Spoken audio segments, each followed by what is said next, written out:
It all comes down to this. We got you covered right up till kickoff. The Miami Hurricanes, a 10 seed built on pressure.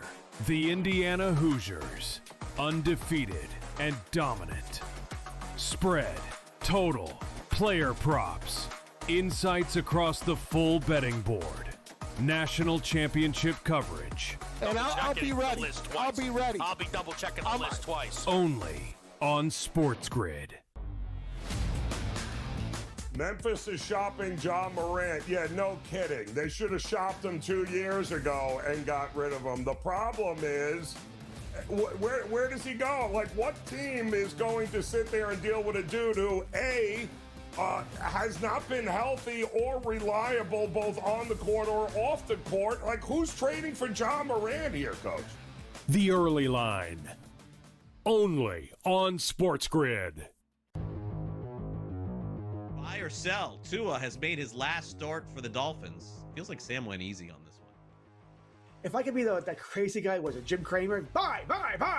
Yeah, there's no way he's playing for the Dolphins again. After he said that statement, there was no way in hell anyway. But once again, new coach, new GM. I don't know how they're going to do the cap hit. It's massive. Fantasy Sports Today. Only on SportsGrid. Awesome offensively, and in reality, they weren't awesome offensively. In the first half, they just had the Kawan Lacey broken play. I hate to say this because I do not want to take away credit from everybody who went on the run that they went on. But I think it's fair, maybe you won't, to wonder if that result is different if Lane Kiffin sticks around and everybody else with this Ole Miss. Game time decisions. Only on SportsGrid.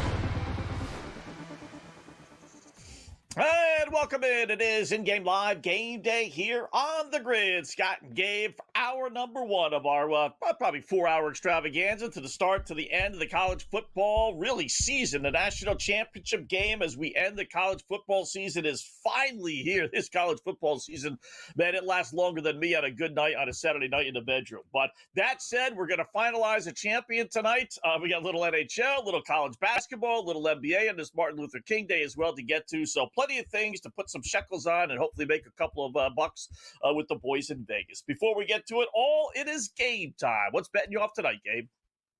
Well, I'll tell you what, Scott, it's a good thing that I've had 48 hours to get over the Buffalo Bills loss to the Denver Broncos. Still feeling the effects, obviously. McDermott loses his job, and this has been the wildest carousel in NFL history, in which if somebody would have told you 4 weeks ago that Harbaugh, Tomlin, and McDermott would all be gone, that Indiana and Miami would be playing in the championship, that we could have a Seattle versus New England or Seattle-Denver. I guess the Rams are like the only team that anybody thought had a chance of winning the Super Bowl coming into the year. And it concludes tonight with an improbable college football game. A Miami Hurricane team that nobody believes in their coach, nobody believes in their quarterback, despite the fact that they're loaded with NFL draft picks and first-round talent. And we have an Indiana Hoosier team, one of the losingest franchises in college football history, looking for its first-ever championship. So history will be made tonight. The U will restate their claim as one of the premier programs in college football, or Indiana will announce their arrival and stamp the third consecutive college football championship for the Big Ten Conference. Should be exciting. It should be a good, hopefully it's a good game, right? And that's where I'll start with the opening pickoff game, naturally. Listen, I'll let you in on a little secret, folks. You know, old sports talk show host that I consider myself used to do this all the time, and I'd always get a kick at it, right? This was before gambling was really, really prominent. They would take the underdog, but they would say the favorite would win. This way they can't be wrong. Because if the favorite wins, then they say, see, I told you the favorite was going to win. If the underdog actually wins, then they say, see, I told you to take the underdog into points. So they can't lose that way, right? So I'm going to be upfront about this game and be honest about it, as I always am. I think Indiana wins, but I think Miami covers. I got this in a 24-21, 27-24, 27-20 range. I don't think it's going to be a blowout. Indiana's had their way this postseason, obviously, almost too easy. You got to go back and remember, they almost lost to Penn State. They almost lost to Iowa. They almost lost to Ohio State. What do those three teams all have in common with Miami? They're all rugged, tough football teams. Alabama wasn't this year. That's why they couldn't run a lick. Oregon's never known for being that kind of a physical football team, but Miami is. So I'd be surprised if they got blown out. Now, in the end, I think Indiana's going to win the game. I have more faith in their quarterback. I have more faith in their head coach, but I do think Miami's going to cover. So give me Miami plus the points. And I'm telling you right now, I'll fess up. If Miami wins, I'll say I was wrong in my prediction. But if Indiana blows them out, then it is what it is. I was just wrong completely. But I think Miami covers tonight. I don't think it's going to be an absolute massacre in the same way that Indiana blew out their previous opponents in the college football playoffs. But when it's all said and done, I'm going to believe I'm not going to overthink things. I do respect Miami. Miami have a dominant offensive line, a punishing defensive line. But over the course of 3.5, 4 hours, they're going to make more mistakes than Indiana are. And the mistakes are going to add up. And one thing, too, a mistake, and it wasn't Miami's fault, but it was a bad call targeting. And if you were watching us live, I brought it up instantly at the spot. I said, not only is this a terrible call, but if they win, he's going to be out now for the first half of the college football. And that's just stupid, right? Like for the final, they've got to adapt that for the playoffs. Okay, you want to do it in the regular season, but really, you're going to screw this kid and not let him start this football game? So Xavier Lucas is going to be out for the first half. And the Dolphins are thin at cornerback. It could be a problem for them as this game goes on. They better get pressure, but I'm not going to get scared off. I'm laying the 7 points with the Indiana Hoosiers, minus 125. Indiana, it's 7.5. We bought the hook. Minus 7, Indiana. Let's roll. All right. I like that philosophy, which is why I'm going to go, Gabe, with the over. All week and all 10 days, whatever it's been, I was thinking under. How is anybody going to score, right? But these defenses on both sides of the ball are so good. They're going to create scoring opportunities. They're going to create short fields. I'll get to a special teams touchdown here in a second, but it sounds crazy to say, but I think the defenses are so good. It's going to set up the offense because of turnovers, because of short fields.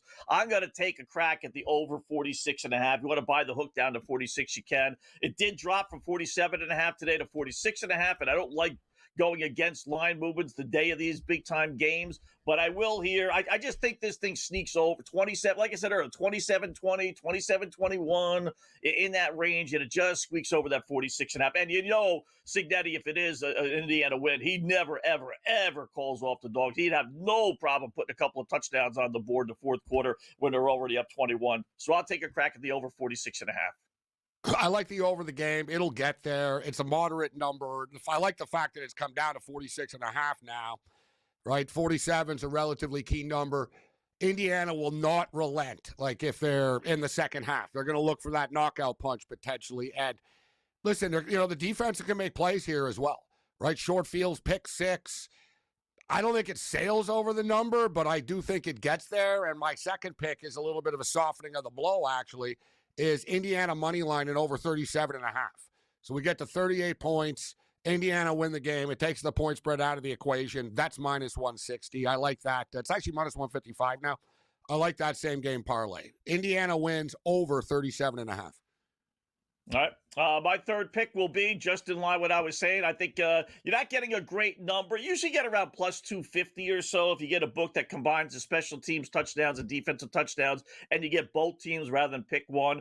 So I'll do that. You get plus 220 on a special team / defensive touchdown from either team. I think you get that tonight. I really think that's a halfway decent. These defenses are phenomenal. We've seen Indiana do it. We've seen Miami do it. I think you got a halfway decent crack at a plus 220. I'll take my chances. I get a special teams or defensive touchdown. I'm going to go with Mendoza over 2.5 touchdown passes. It's plus 155. I like the plus money aspect of this. Look, he's thrown 2.5 or more touchdown passes in 8 of their 15 games. The thing is, he didn't really have to in a lot of the games that they played in, right? They won in route so many times, but he threw 5 touchdown passes against Oregon. He threw 3 touchdown passes against Alabama. So you get in the playoffs, he's thrown 8 touchdown passes. So now that he has to, and he's, they're unleashing it for real, I think he gets to 3 tonight. And plus, that's a nice price at plus 155. I'd rather do that, or you could put the same game parlay type of deal, him over 1.5, but that's like minus 240 now. Everybody steam that. So I'm going to go even harder. I'm going to go over 2.5 touchdown passes. Mendoza, he puts the icing on the cake of this dream season. 3 or more touchdown passes, Mendoza, plus 155. All right, my last one will be both teams scoring 15, not 14, unfortunately, 15 points. It's a FanDuel special, only minus 140. Goes back to me thinking we're going to get the over. I'm more concerned about Miami getting to the 15 than I am Indiana. Indiana's allowed 10 points or less, a mind-boggling 9 times this year. 9 in their 15 games. But they haven't played the likes of Miami every single week, right? So long story short, give me both teams to score 15 points or more, obviously, minus 140. I'm going to go with Carson Beck, over 203.5 passing yards. It's up to 205.5 right now. As kickoff approaches, they're doing a million national anthems and things before the game here, but I think Miami are going to be playing from behind, right? I think they're not going to have a choice. They're going to have to open up the passing attack, and they're going to have to throw the football. I don't think he sails over this number, but I think he gets into the mid-220s type of deal here tonight. So let's go back over 203.5. And you know we're playing our boy Surratt to score a touchdown. This guy has scored a touchdown now, guys, in 11 straight games and in 13 of the 15 that they played. And it's minus 110. So we've got more touchdown props, but we're playing Surratt. But we get some more plays coming up. In-game live, underway here on the Grid.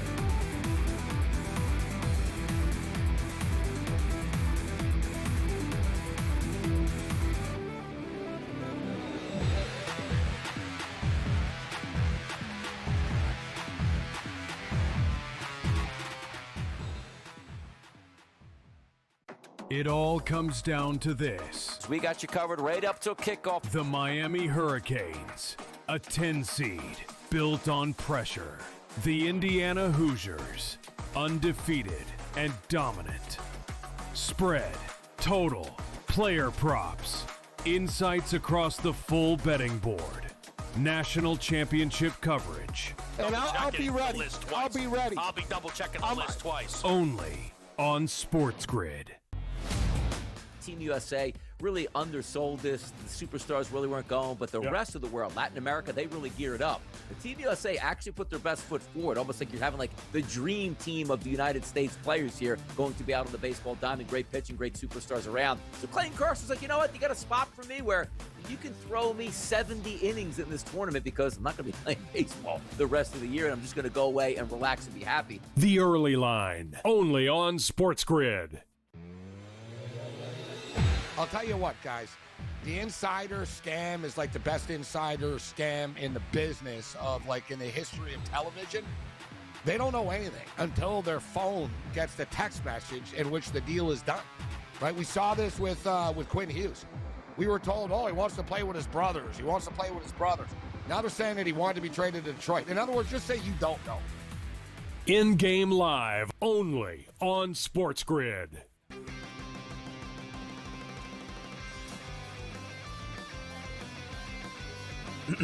Class is in session.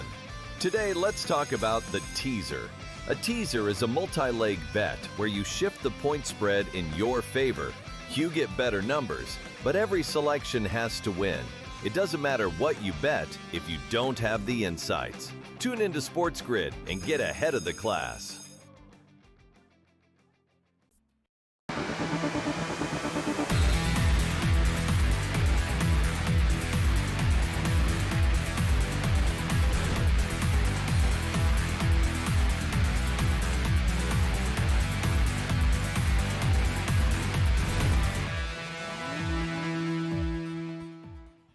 All right, we are underway, in-game live, game day here on the Grid, although the football game not quite yet underway. So just to recap my opening pickoff, I got Miami plus the points, although I think they're going to lose. I got the over 46.5. I got a special teams touchdown.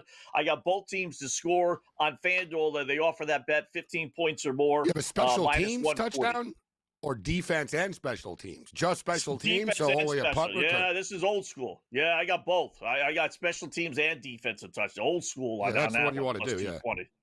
Yeah. You don't want to fool around with a block punt because that counts as a defensive touchdown or a special teams touchdown, right? So, and you never know with some of these sites. I got two quickies here just to have some fun bets. I got no score first 6.5 minutes. That's why if you like the over, and I do, and we got burned on this last time. It first should be noted there was a score on the right? first player of the game, first play of the game against Indiana and Oregon. Yeah. So, Yeah. So I said we got burnt on that. So, that's why I'll put the 46.5 in, but I'm not going to fret if we go through the first 6 minutes with no score. We get that down to maybe 43.5.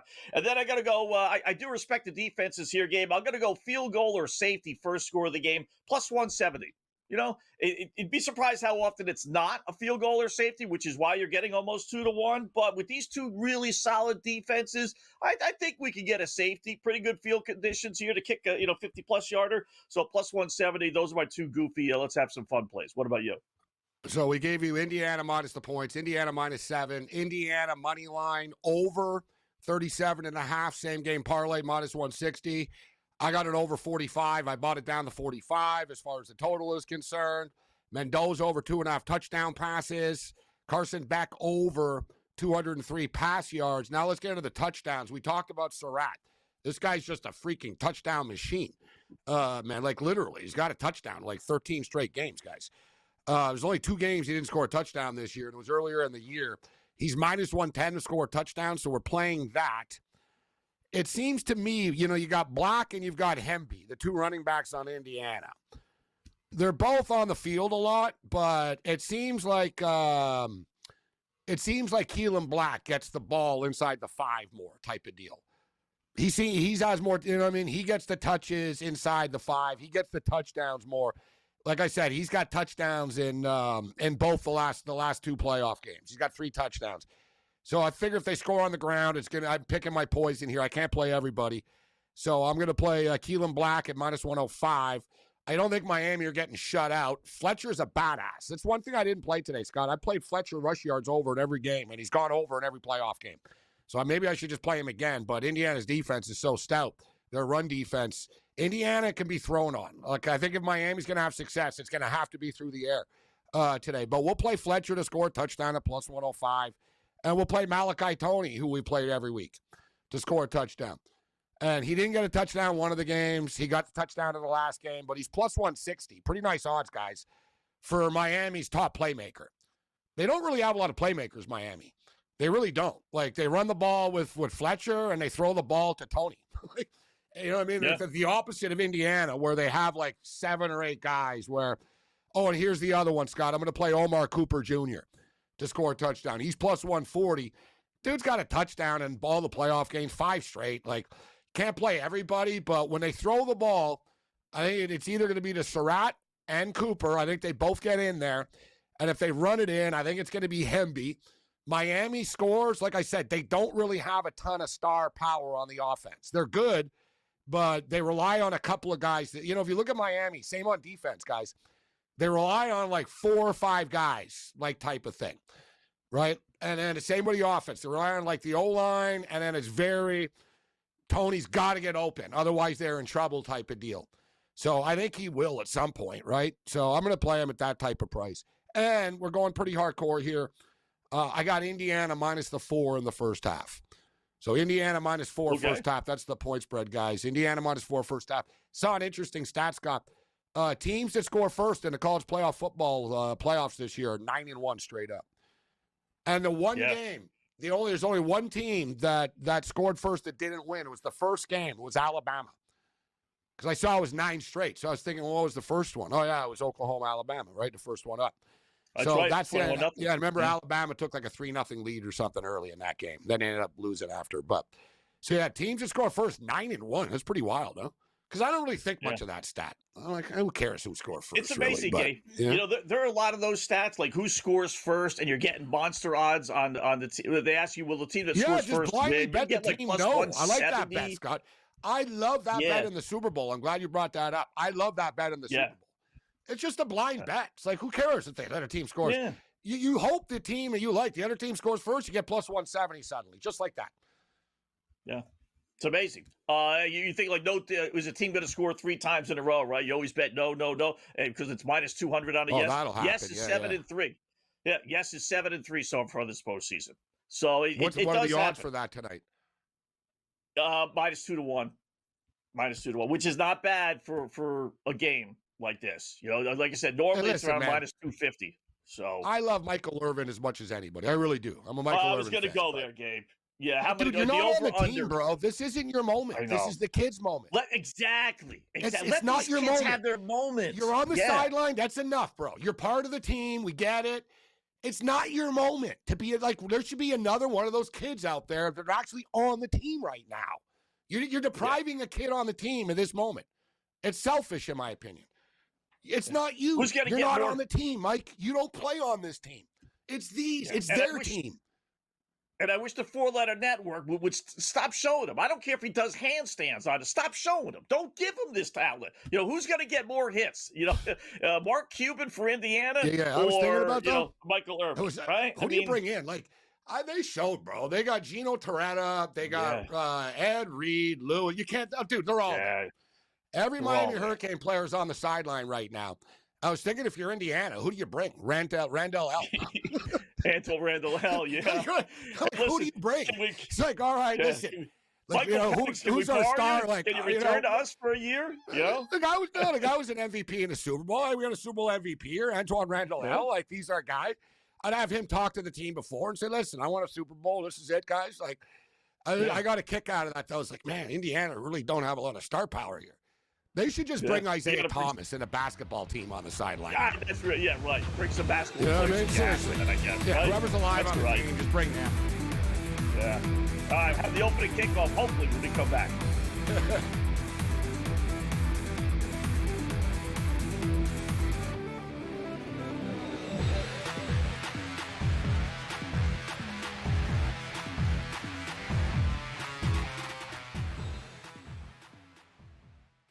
It all comes down to this. We got you covered right up till kickoff. The Miami Hurricanes, a 10 seed built on pressure. The Indiana Hoosiers, undefeated and dominant. Spread, total, player props, insights across the full betting board. National championship coverage. And I'll be ready. I'll be ready. I'll be double checking the list twice. Only on SportsGrid. Team USA really undersold this. The superstars really weren't going, but the rest of the world, Latin America, they really geared up. The Team USA actually put their best foot forward, almost like you're having like the dream team of the United States players here going to be out on the baseball diamond. Great pitching, great superstars around. So Clayton Kersaw's like, you know what? You got a spot for me where you can throw me 70 innings in this tournament because I'm not going to be playing baseball the rest of the year, and I'm just going to go away and relax and be happy. The early line, only on SportsGrid. I'll tell you what, guys.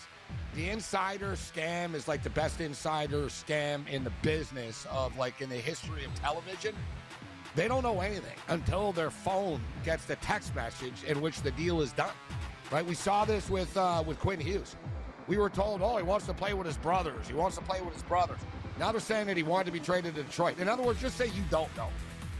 In-game live, only on SportsGrid.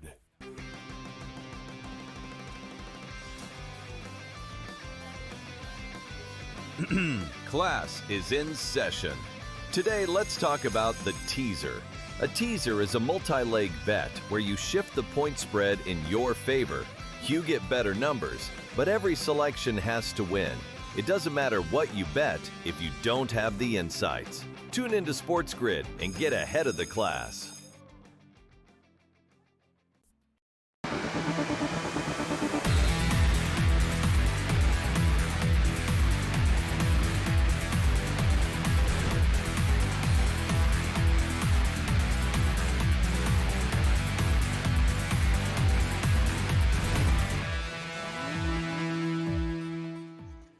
All right, welcome back. Opening kickoff is underway as Indiana actually won the coin toss. They deferred, so they'll get the ball to start the second half. Miami will get the ball to start the game. And I actually like to get the ball to start the game, but I get it. You know, the numbers game on Indiana, they're not going to go down if they win tonight as one of the greatest teams of all time. But they should be in the conversation as one of the most dominant champions of all time when you look at their numbers. Well, 15 games heading into tonight. Yeah, 11 times they've held their teams to season lows in points. 11 out of their 15. 6 times to season lows in yardage. They've scored 50 points 7 times already this season, almost half their games, and they've allowed 10 points or less 9 times. I mean, you can't get much more dominant than that, right? I mean, so I don't know if they're going to be listed as one of the greatest of all time, but they should be in the conversation as most dominant. That's for sure. There's only a handful of teams, Scott, that have gone 15-0 before. Now they're going to go 16-0 if they win this, which is next level. No one's done it. Like Michigan did it a couple of years ago. LSU did it with Burrow. Who's the third team? I saw it was like Yale and Harvard or whatever, bro, but I'm not going to count that in the 30s and stuff like that. You know what I mean? It was like in the 20s, whatever. You'd be surprised. But I think Yale went 15-0 before. Top of my head, who's the third team that went 15-0? But Indiana would be the first ever team to go 16-0, which kind of speaks for itself. Like you said, the way that they've smashed teams doing it. Listen, Miami have had a pretty nice start until now in this game. They had a crisp return. They had a nice run on first down. And this is the key, Scott. We've seen Miami. We've been on for all these Miami games. And what do Miami do all the time? Except for the A&M ones on Saturday morning. But Miami have been kings in the playoffs, guys, of being in 3rd and 4 and getting 5. Right? Like they've been kind of ahead of the sticks and manageable stuff. Right away, first drive, they find themselves in a 3rd and 8. This is not where they want to be. Right? You know, they've had Beck in very manageable situations. This is not the most manageable situation for the first time. He dumps it off. Charlie check down, nice and safe, and they stop it. I'm assuming they're going to punt the ball here, unless Cristobal's got like balls here, steal and says, screw it. I'd almost go for it, Scott. Just right from the start. Just say, screw this. I'm not just going to give you the ball back. Yeah. They're on the 47-yard line. You know, it's like, okay, give him the ball back. You know, all right, I know. But this is where it's just let the downfall begin. It's going to be 7-0 Indiana in about 5 minutes, guys. It might be, but that's okay. Like, if I'm a Hurricane fan, if I play the game straight and punt here, and I lose, I want to, and they did punt, I want to lose a straight game, Gabe. I don't want to do something stupid, 4th and 5, give them a short field. It was a nice punt. Touchdown. They just pinned him at the 5. Like, imagine he would have shanked it or something. It was like, oh, we only picked up 10, 50. I hate that. Like, good for you. Right. We picked up 20 yards on this or whatever. I get it. I was just sort of kidding about being that aggressive. If it was 4th and 3 or something, I would have been considered it more. Right? Just, you know what? You know, if you want to go back and forth, I get it. Put your defense on the field. Special teams. They got the ball at the 5-yard line right now. Let's see what Miami can do with this. Yeah. Be a good time for the defense, special teams, 2 touchdown, right? Chaos inside, close to the goal line here. Exactly. You know, their defense is rock solid, right? And it's almost like a scoring opportunity for Miami, pitting them inside their own 10-yard line. Normally it is. So, their defense is that good. You're right. They cause chaos, that team. Like Saban said, he said he thought they were the most violent team in the country. It was interesting. I don't know if you saw it. I don't think you did because you're getting ready. But I saw Marcus Freeman. I mean, he was in an interesting spot, Freeman. Like, he goes, I don't really want to give a pick here. And he started laughing. He goes, I don't really want to give a pick. He plays against Miami. He's in Indiana. You know what I mean? He's in Indiana, Yeah. But he ended up taking Miami. Like, they all took Miami except McAfee. Yeah, Saban took Miami, Marcus Freeman. Yeah, Freeman said their physicality, they're just that hard, their offensive line. He talked about, what's he going to say? Right? I mean, he lost to them, so he almost has to take them. That's true. You know what I'm saying? True. Right. Like, you know what I mean? Like, otherwise it makes his team look further down. Yeah, they're going to throw it back in Freeman's face. Oh, you didn't get in. They did. You're still holding grudges. Yeah, you know, so that's why he said, he kind of kidded. I'm kind of screwed with you guys making me give a pick here. He kind of knew. And Saban even said after, he goes, I'll tell you what, Marcus, he goes, when I was still a coach, I was on the show a couple of times, and I never gave a pick. You fell for it. That's what he said. And Saban goes, I would never. He goes, I know why he doesn't want to do it. And he goes, no. But it was pretty funny. But, yeah, they all picked Miami, which I thought was interesting. They said, this defense was going to cause Mendoza problems. Enough problems, then Miami will find a way type of thing. Yeah. See, fans worry about the wide receivers, running back, and quarterbacks. The coaches worry about the offensive, defensive line. The trenches. Interesting. Yeah, it's all about the trenches. trenches. That's what they both said the same thing. Who's going to win the trenches?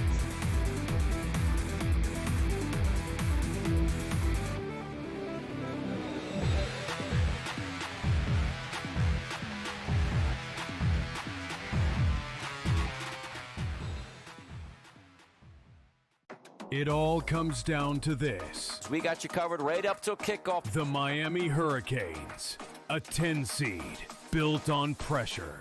The Indiana Hoosiers, undefeated and dominant. Spread, total, player props, insights across the full betting board.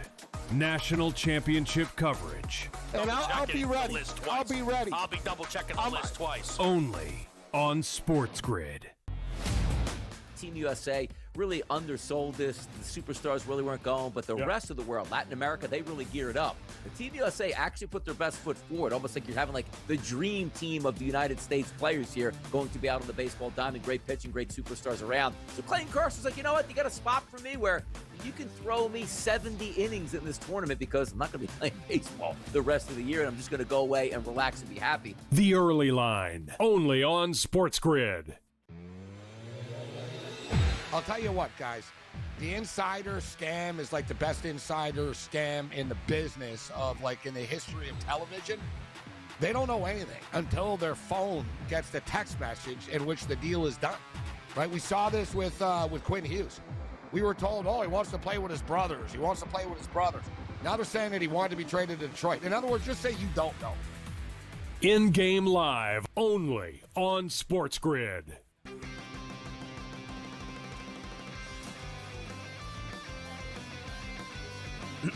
Class is in session. Today, let's talk about the teaser.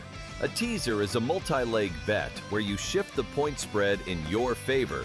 You get better numbers, but every selection has to win. It doesn't matter what you bet if you don't have the insights. Tune into SportsGrid and get ahead of the class.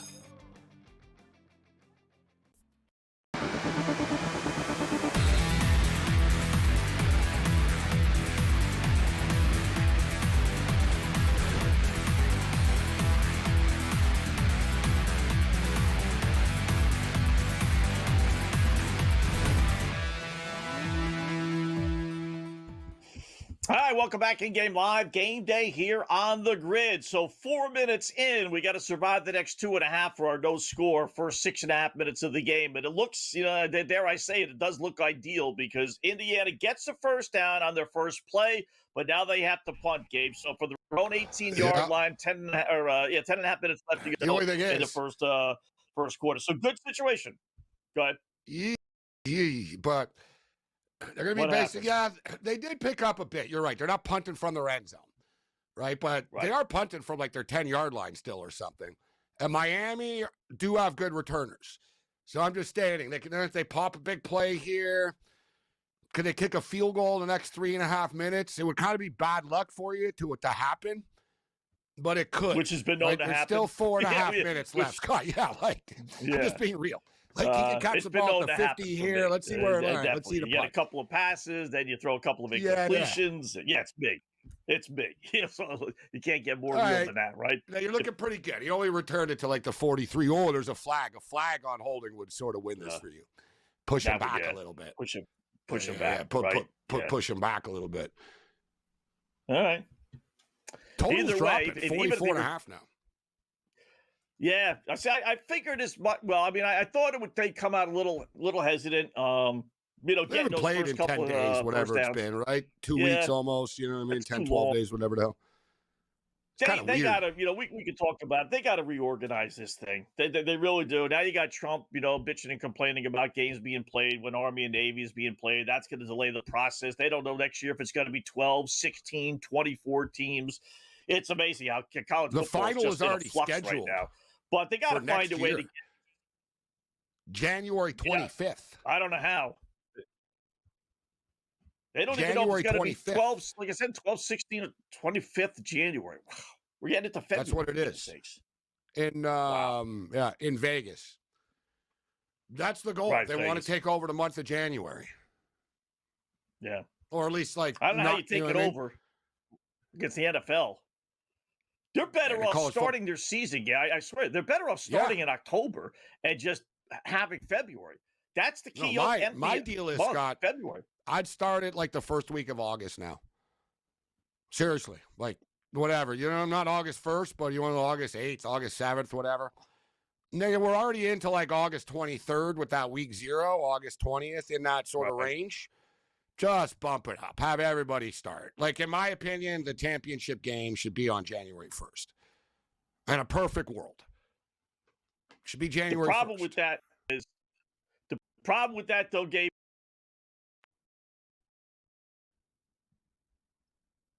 in August. Did we lose Scott's audio? Empty. Yeah, we've lost Scott's audio. We lost your audio, Scott. We'll get your, there you are. No, we're there. There we go. Yeah, the kids won't be on campus in August. So all those August games will be played in empty stadiums. Yeah, well, whatever, dude. At this point, who cares? Whatever. Like, are they at the bowl game, Scott? Are they at the any games? Like, whatever, man. Like, they're not going to do it. I know they're not going to do it. But, like, yeah, dude, I think they're going to settle in, and that'll be the new pocket. That January 24, 26, that sort of range. That's the new plan moving forward. Because, like you said, they're not taking less teams out of the playoffs, and they can't agree on everything. So they're arguing. They got to come up with this soon. They told ESPN's already paid for it. So, like, they told ESPN, like, you were going to know by January 1st so you could announce it and stuff. The new deadline, I think it's, like, soon. Like, they're going to have to figure this out. And like Scott said, there was talk of 16, but now they're saying, you know what, just go to 24. And I agree with it. You're going to go to 24 anyways. Just go to 24. And nobody will be able to bitch. We'll have a nice little even bracket with 24. The lower tier teams will start early. A couple of teams will get buys. There's a way to do this. And we'll have a real college football playoff. Except don't cry when a bunch of three lost teams are in it. Everyone's going to bitch about who's in it and stuff. But it'll very simply be the top 20, basically the top 25 makes the playoffs -1. Yeah.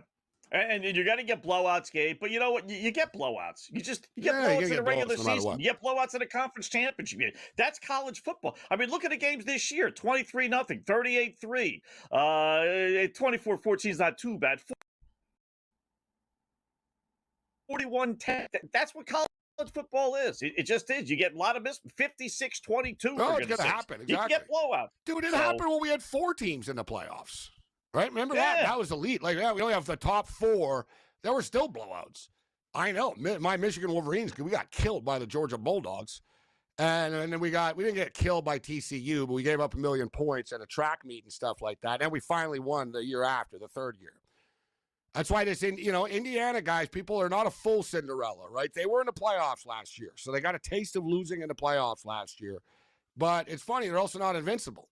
It sort of goes to show, right? We look at them as invincible, but it's like, oh, yeah, they did lose, didn't they? They got smoked by Notre Dame, actually. Like Marcus Freeman was there tonight. Yeah, so 2nd and 6 right now. Kind of a slugfest, slow start here. But I think both teams have to be sort of, I'm not saying Indiana's happy with what's going on, but if you're Miami, you know what? It worked. You punted the ball. You got the football back right now. You're not down early. Everything is slowing down. A lot of people thought you were going to get overwhelmed or whatnot. You're not getting overwhelmed right now, but they're not having a lot of offensive success. Now they're in a 3rd and long right here. We're going to work Scott's audio. I think it's corrected right now, but another 3rd and long here from 3rd and 5. More manageable for them, Scott, but the first downs are not easy right now for either team early in this football game. Defenses are winning this battle. Yeah. Look how much that's dropped already, right? We played 5.5 minutes. And not even 5.5, but 5.5 minutes, we'll say, and it's down to 42.5. That's dropped almost a full touchdown from 47.5. Although it did drop to 46.5, I guess, before kickoff. So, but that's why I figured the over/under would drop. You get a couple of drives without any points, and this thing will, because I think most people think this has got 13-10 versus 30-30, 33-30. 2017 even or something. Yeah, like in a lower. I get it. But the thing is with Indiana, they're so good, right? So there's always that fear. Like we saw that against Oregon last week. But you remember, I bet the first half. I bet the first quarter under in the last game with Indiana. I should have done it tonight. I should have went back to my theory again. like you did with the 6-minute mark. I did. Thinking, yeah, it'll start off slow before it opens up, right? But we got burnt by it. Indiana scored a bunch of points right away. The pick 6, they didn't let up. And the next thing you know, like even the first half went over. So it was kind of an anomaly because most of these playoff games have started off slow. And now you've had another game here where these teams have had a freaking prolonged layoff again. And quite a long one as well. When did they last play? The Thursday and Friday night. So, more than a week off once again. It's kind of, that's my thing. It loses its flow and rhythm. I'm not really concerned about when it is on the date, Scott. I just think it should be more on a weekly basis as opposed to you're going to play December 20th, January 1st, January 9th, whatever, dude. It's like it's all over the place. Yeah.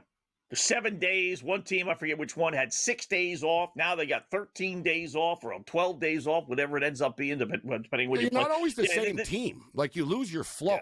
Like, you know what I mean? Right. It takes away. You never really know, like, all right, what are we going to be like after 2 weeks off? Right? Things change. All right, so Indiana get the ball back again. And I can tell you what, Miami's winning the battle in the trenches. Mendoza is running for his life. He did on the first drive. We haven't seen this, Scott, much, where Mendoza's really having a hard time finding somebody open and having time to do it. Once again, you'll also notice a little tendency, and I'm sure Miami's going to catch on to this. He immediately rolls out to his right all the time. He does the same thing when he's under pressure. Miami's going to catch on to this and, like, light him up at one of these times when he rolls out. I'm amazed he got a holding penalty. Hold on. Give me 7 more seconds and we're going to cash that bet. I'm a little surprised that all the coaches, or maybe I shouldn't be, picked Miami. Even Nicky Quick, who used to have Signetti on his staff. Who's buddies. Yeah. So it's like, I respect those guys more than I do even the handicappers. Those guys, those coaches, they know. They look at game films and they know who's. Yeah, they're not trying to. They're not doing it for hot takes. They're giving their real opinion. Yeah.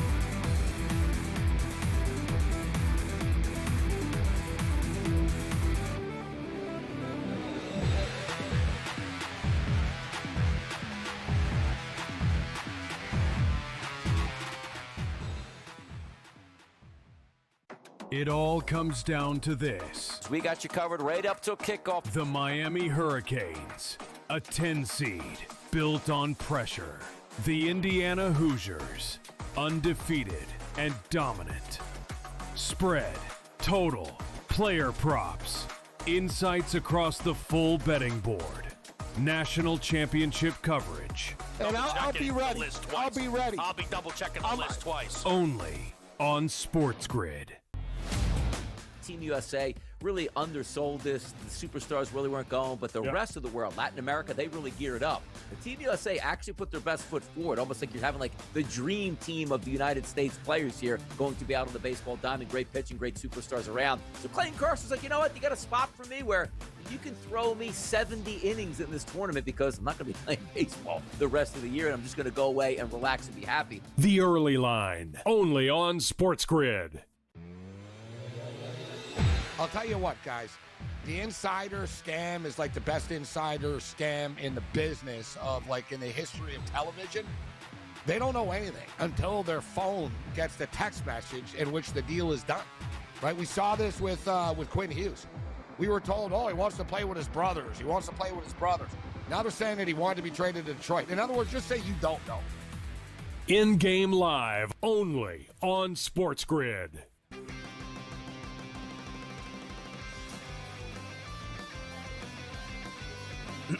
Class is in session.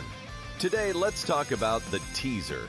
A teaser is a multi-leg bet where you shift the point spread in your favor. You get better numbers, but every selection has to win. It doesn't matter what you bet if you don't have the insights. Tune into SportsGrid and get ahead of the class.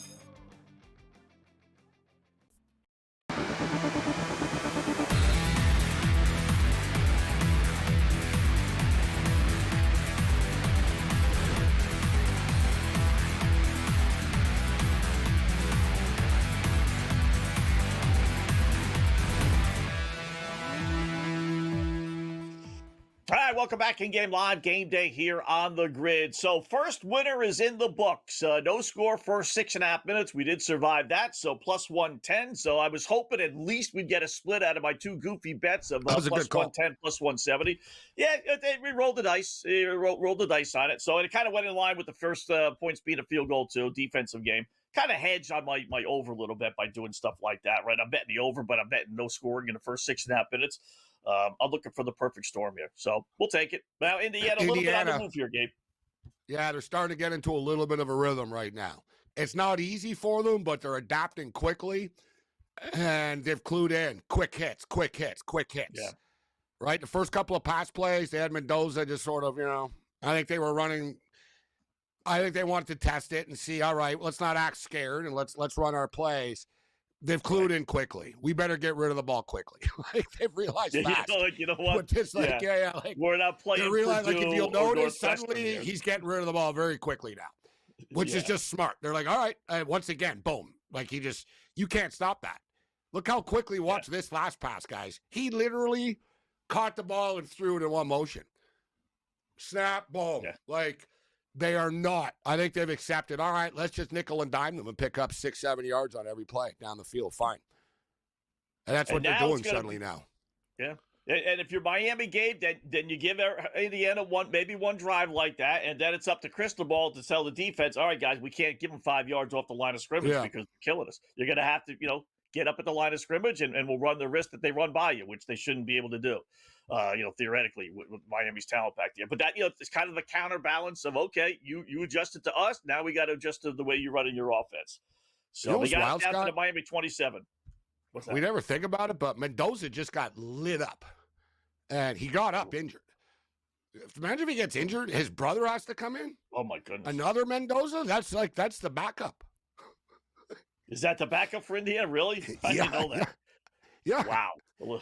Yeah, I don't remember. Once he came out, the other kid came in. I'm sure, people are like, what the hell? One of them's 16 and one of them's 15. Yeah, it's very confusing. Wow. I know. I think it was. I said it on the air, and I think people thought I was on crack or something. I said, yeah, the other Mendoza's in right now. Like, he came out once for a play in the playoffs. Right. And I don't think anyone realized because it's still Mendoza, Scott. You know what I mean? Right. That would be good, good and it's 15 and 16. So if you had a few drinks, you're not like, it was like 24 at number 2 or something. You'd be like, oh, it's a different guy. But you sort of see, but his brother's not as tall as he is, right? So but Mendoza, I thought it was kind of a late hit on a hit before that. That last hit was clean, but I thought Miami are smoking Mendoza. There's it's like almost like it's welcome to the NFL moment. Like he's getting hit I just saw one back of them. there. I just saw one of them, and he's kind of like grimacing there a little bit. Yeah, he got hold his rib for a second. Right, yeah, that's the one. After watching Bo Nix, break his foot, on a simple little, play, anything can happen. I don't want to talk about that game. I don't know how the hell they ruled that not a catch with Cooks. Like, come on. I was thinking about you too. So it's the Terrell problem I have Owens, with these things. He played for the Bills, so maybe he's a little whatever. But Terrell Owens went off. Like, at the NFL, you're crunk, you're rigged, it's fixed. Like, that's Terrell Owens. Richard Sherman, who never played for the Bills, said, I was a DB. He goes, not once ever was that not a catch in my career. Yeah. So, you have NFL players saying, not just like bettors or Bills fans. You have NFL players saying, Dan Orlovsky. Orlovsky said, I don't understand this call. I don't understand it. Like, I don't know why they go to the letter of the law on some plays and others they don't. Because letter of the law, he catches the ball, his knee is down, he's being contacted by the defensive back. It should be, okay, play is over. We've seen that 1,000 times. Letter of the law, the knee is down, he's down. But then in that situation, they didn't. And then when the Mopes on TV started saying, okay, that's an interception, then I knew they weren't going to overturn it because they never. Once that referee comes on, I forget who it was, and says, okay, that's an interception, they were not going to go against that guy. They just say, you know what, let's just say what he said. Buffalo put himself in this spot, but it didn't help. They did. Like, you know what I mean? It's like one of those type of deals. I don't know, Bo Nix is up. But I'll tell you what, I'm in the minority maybe, but Jared Stidham is good. And Bo Nix is only okay. It's not like you lost Joe Montana here. I think Jared Stidham will be fine. I think he'll be fine. I don't really like. I think there's no panic if I was Denver about this. And in fact, a lot of people wanted Jarrett Stidham to be the starting quarterback in Kent. They were like, he's actually better than Bo Nix is. Yeah. Jarrett, listen, they like Jarrett Stidham. Josh McDaniels, say what you know about McDaniels. He thought he could be the starting quarterback of the Raiders. Coaches like Jarrett Stidham. Like, there's a reason why he's on the Broncos. Sean Payton likes him and trusts him. I think he's going to be fine. He actually signed him. He actually signed him. Someone made a point of this. Is like, that's right. You know what? He actually signed Stidham before they drafted Bo Nix. So this is not just like, he's stuck. Oh, we got a backup. No, they like him. No. Like, he's their guy. Yeah. Like, they feel fine with him. Yeah. Just don't do anything crazy, nothing stupid. Don't think you got to score 27 points. The defense has got to play a hell of a lot better. That I will say about Denver. They can't play like they played against Buffalo. Then you're not going to win a shootout, right? No, but New England at least isn't as explosive as Buffalo. It'll be a different style of game, right? It'll be more of a slugfest defensive game. Convince Stidham to throw the ball away. Don't go ahead and take a sack if you have to. Don't build C.J. Stroud and throw the ball up. Don't worry about it. If we go 3 and out and we lose 10 yards on a sack, it's not the end of the world. We're going to win this thing 17-14, 17-13, not even 27-23. And that, as long as he doesn't make mistakes like that, it's weird. The Patriots, they weren't the 1 seed yet. They got this gratuitous pass. They got a choking Charger team, and they got the Texans. Like, it was just sort of like you're right. And now you get a Bronco team that loses its quarterback. And now you get a Bronco team. Easiest schedule. Yeah, I know. Right? And now the other team's quarterback is out. You can't make it up. Like, you know what I mean? I mean, and if there was a team how come that this really didn't happen didn't for the deserve Bills the week break. before, Scott? How come this didn't happen last week for the Bills? No, it's going to happen for the Patriots, though. It's like, all right, whatever, dude. Some teams have the luck and some teams don't. It just is what it is. It's true. It's amazing. It just is, yeah. If they're a team that didn't need any luck or any breaks or it's the New England Patriots, right? So, Indiana kicks a field goal, so we hit our first score of the game field goal, plus 170. Cha-ching, cha-ching. How about that? 39.5, the new total. Wow. And good call with the field goal play too. Yeah, the first score. And 8.5 is the point spread now, though. So that's kind of interesting. All right, we'll go back, update the lines and everything else in Game Live.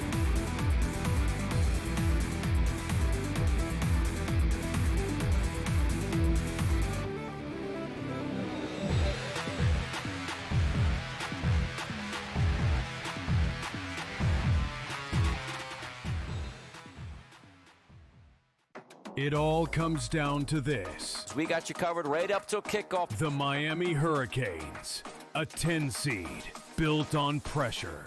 The Indiana Hoosiers, undefeated and dominant.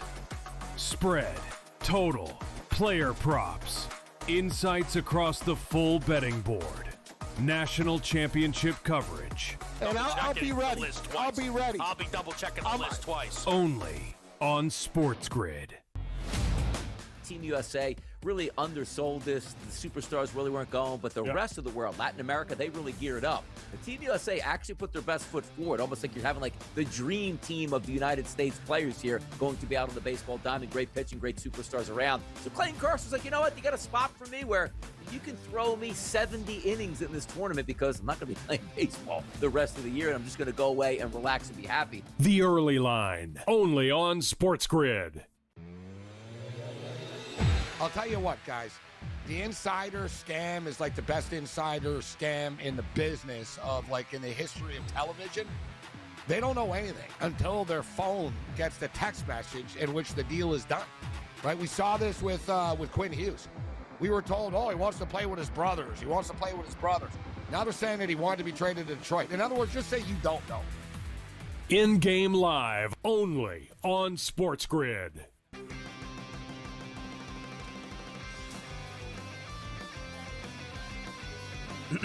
Class is in session. Today, let's talk about the teaser. A teaser is a multi-leg bet where you shift the point spread in your favor. You get better numbers, but every selection has to win.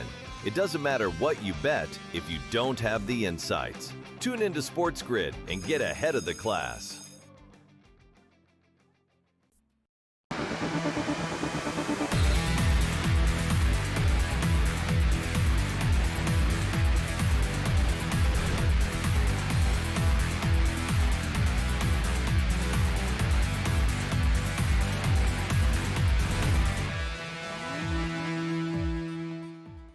right, welcome back in Game Live. Game Day here on the Grid. So Indiana scores first. They're still in the first quarter. Welcome back, Scott and Gabe in Game Live. 2:30 and change left to go first quarter. 3-0 Indiana. Well, I'd like to see just, it's not going to happen here.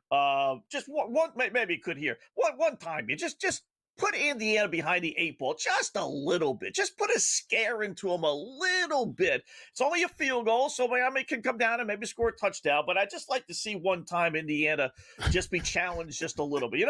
Just you want to see them down 10-0 to find year. out how good they are. Yeah, you want to see how good they are. Right? Just throw a challenge in them. Give them something that they haven't experienced so far this year. For the most their part, biggest challenge, the toughest game they had was the Penn State game, ironically enough. Yeah, they came really close to losing. They were about to lose. It seemed like, you're going to lose. It was overtime, and the Surratt kid made, the catch of the year. It was life. Mendoza threw it, 15 feet high in the air. Mendoza threw. It was, nearly at the goalpost, man. Somehow the kid, if you guys remember, he went up and he landed. He got his foot in. It was really one of those, oh, my God, type of moments. But every team, think back, my Michigan Wolverines, Scott, it was the same type of game, same type of team.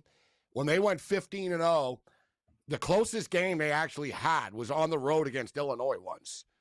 And it went to overtime. It was one of those, this kid, I was like, wow, I can't believe Illinois are going to be the ones to beat us. And, I remember when Virginia won the basketball tournament, dude, they had so many calls, with 0.1 second where the ball was out of bounds for the other team. You need luck, man.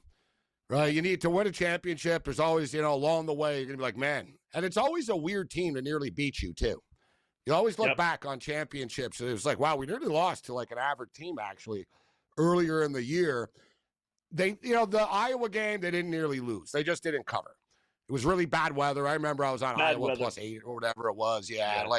It was just one of those slugfest Big Ten games. But Indiana there was never really a panic for them. The Ohio State game was close.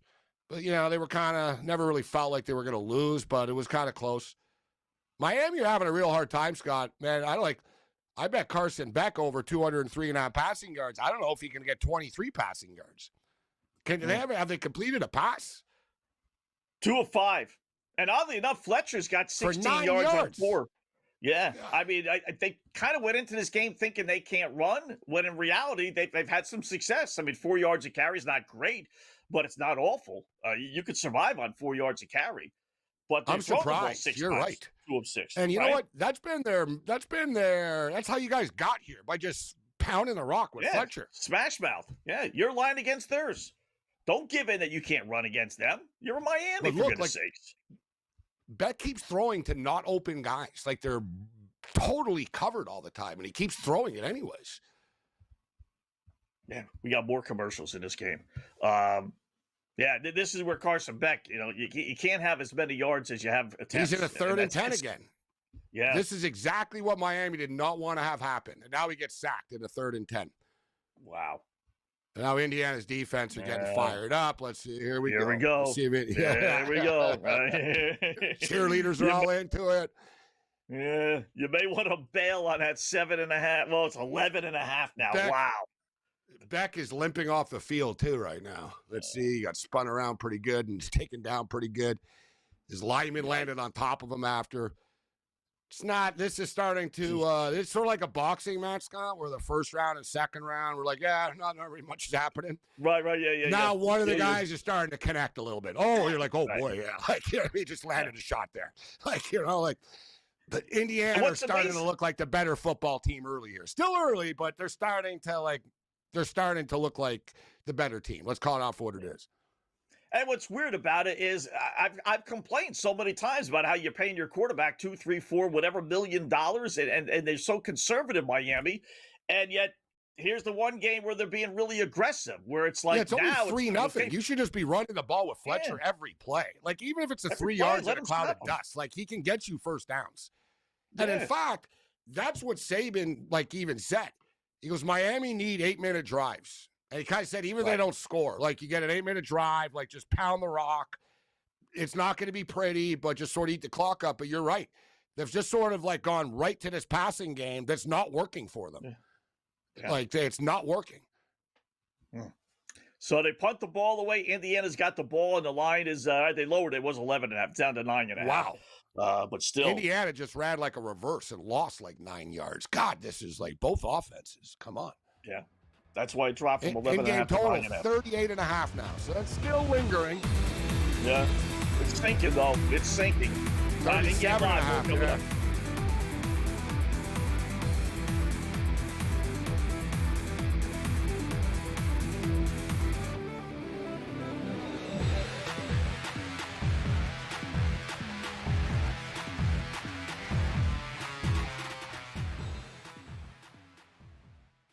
It all comes down to this. We got you covered right up till kickoff. The Miami Hurricanes, a 10 seed built on pressure. The Indiana Hoosiers, undefeated and dominant. Spread, total, player props, insights across the full betting board. National championship coverage. And I'll be ready. I'll be ready. I'll be double checking the list twice. Only on SportsGrid.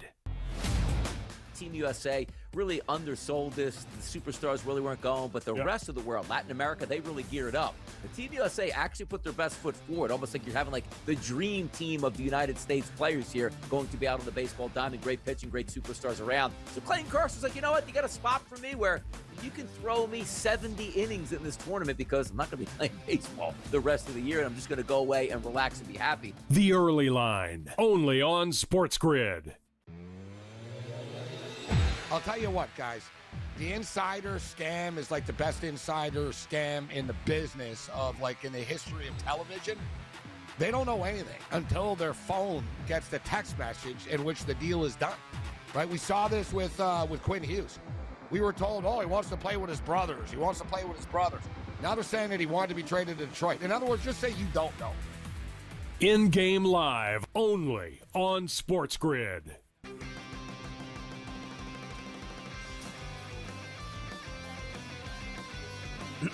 Class is in session. Today, let's talk about the teaser. A teaser is a multi-leg bet where you shift the point spread in your favor. You get better numbers, but every selection has to win. It doesn't matter what you bet if you don't have the insights. Tune into SportsGrid and get ahead of the class.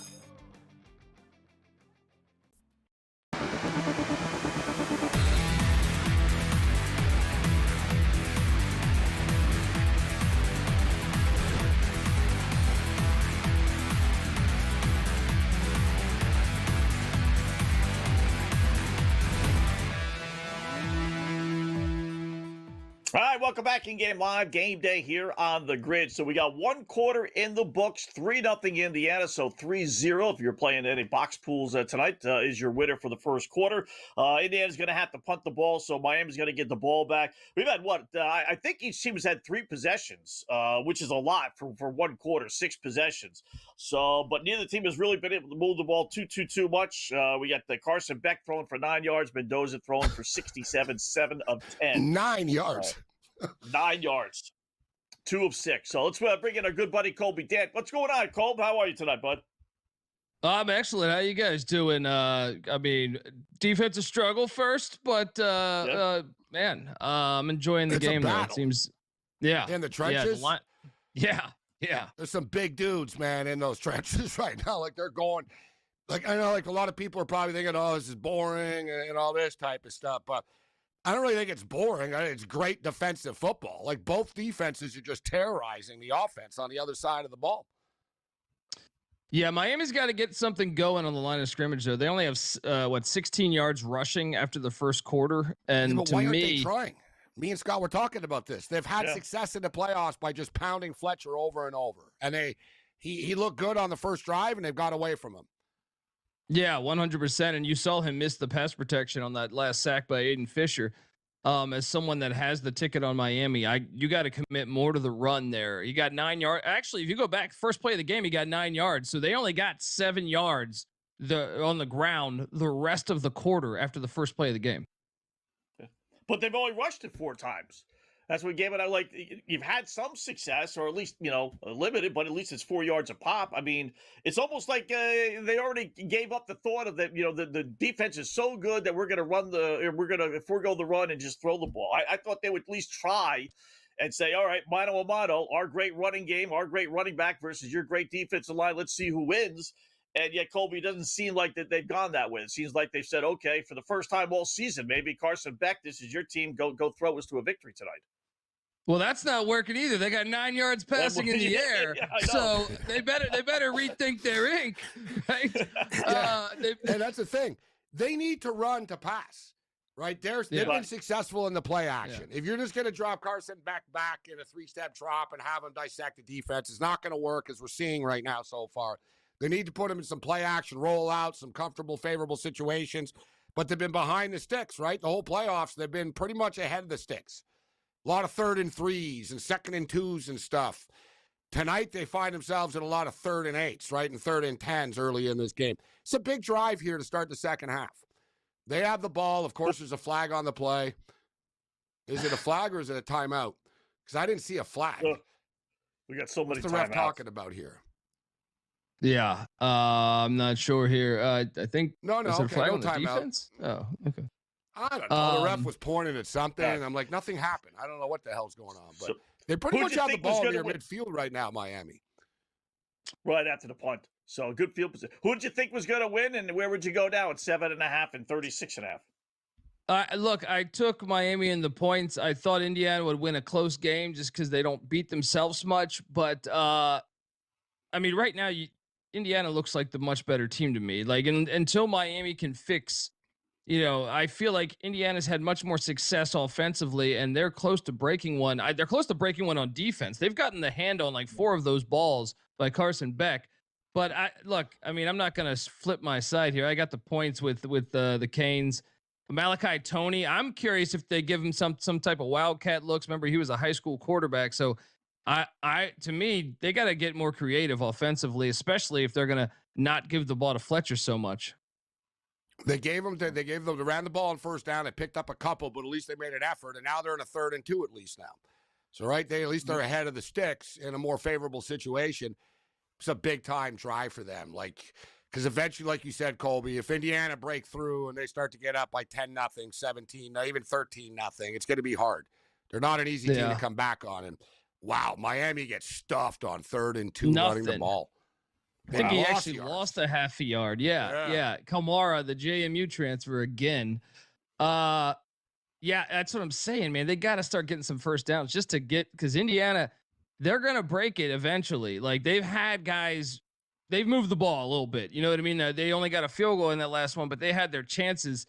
I just think Miami has to get a couple first downs because you can't keep putting your defense. The Mendoza is going to find someone eventually.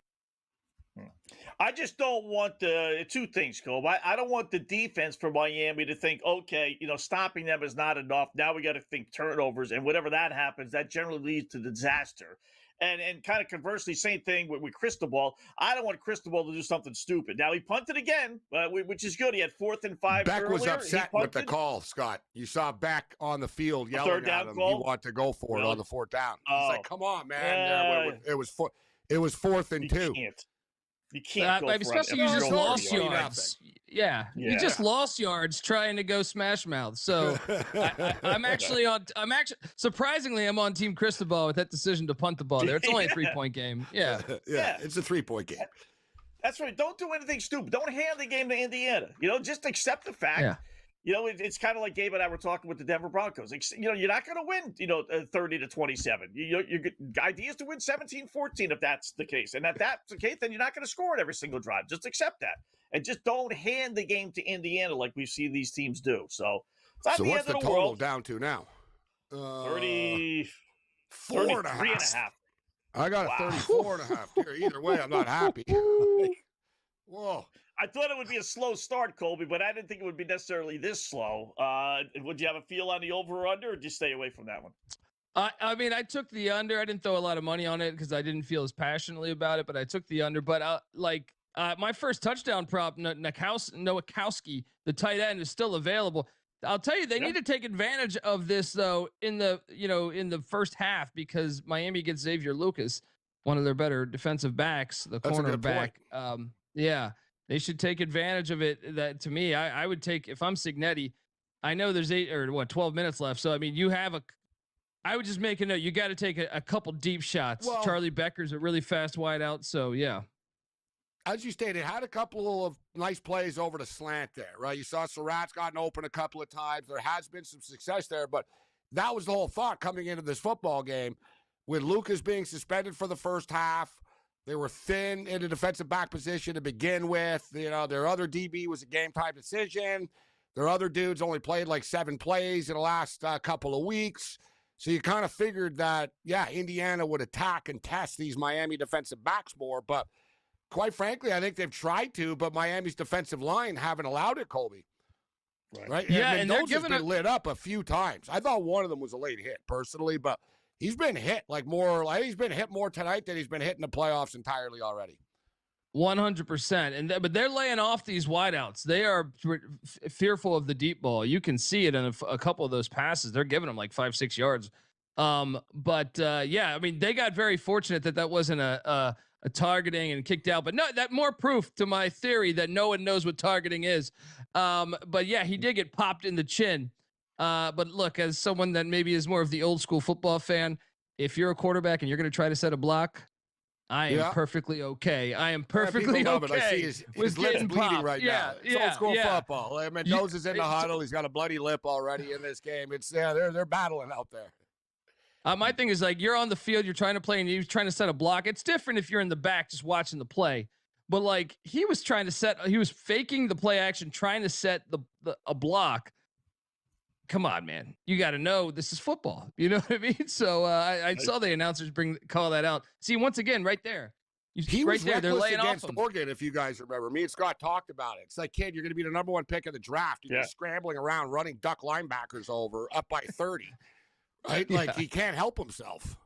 Literally trying to knock them over versus sliding or going out of bounds. It's just like, hello. All right, Indiana's got 4th and 1 from the Miami 40-yard line. What are they going to do? They got the first down.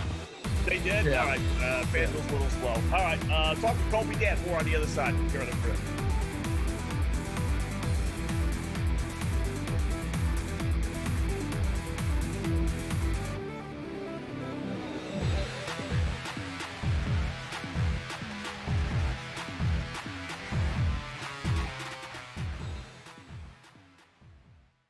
It all comes down to this. We got you covered right up till kickoff. The Miami Hurricanes, a 10 seed built on pressure. The Indiana Hoosiers, undefeated and dominant. Spread, total, player props, insights across the full betting board, national championship coverage. And I'll be ready. I'll be ready. I'll be double checking the list twice. Only on SportsGrid.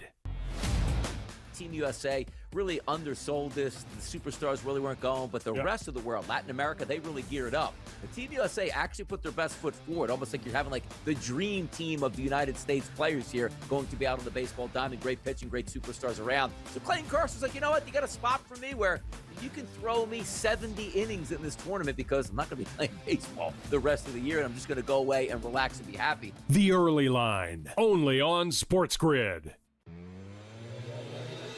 I'll tell you what, guys. The insider scam is like the best insider scam in the business of, like, in the history of television. They don't know anything until their phone gets the text message in which the deal is done, right? We saw this with Quinn Hughes. We were told, he wants to play with his brothers. He wants to play with his brothers. Now they're saying that he wanted to be traded to Detroit. In other words, just say you don't know. In-game live, only on SportsGrid.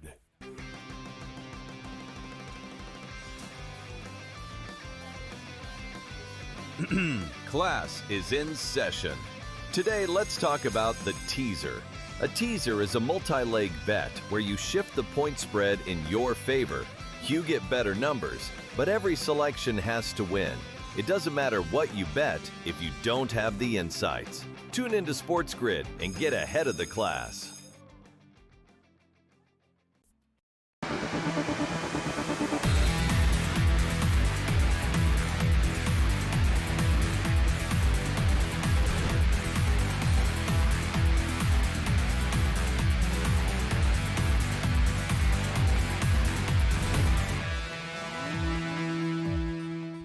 All right, welcome back in Game Live. Game Day here on the Grid. Scott and Gabe talking with Colby Dan, our good buddy. The Sports Gambling Podcast Network is his home. The College Experience Podcast is his specific podcast. So, Colb, 3-0. The second time, actually, that Indiana's had the ball deep inside their own territory. First time they got a first down, but the Miami defense did a good job, forced them to punt.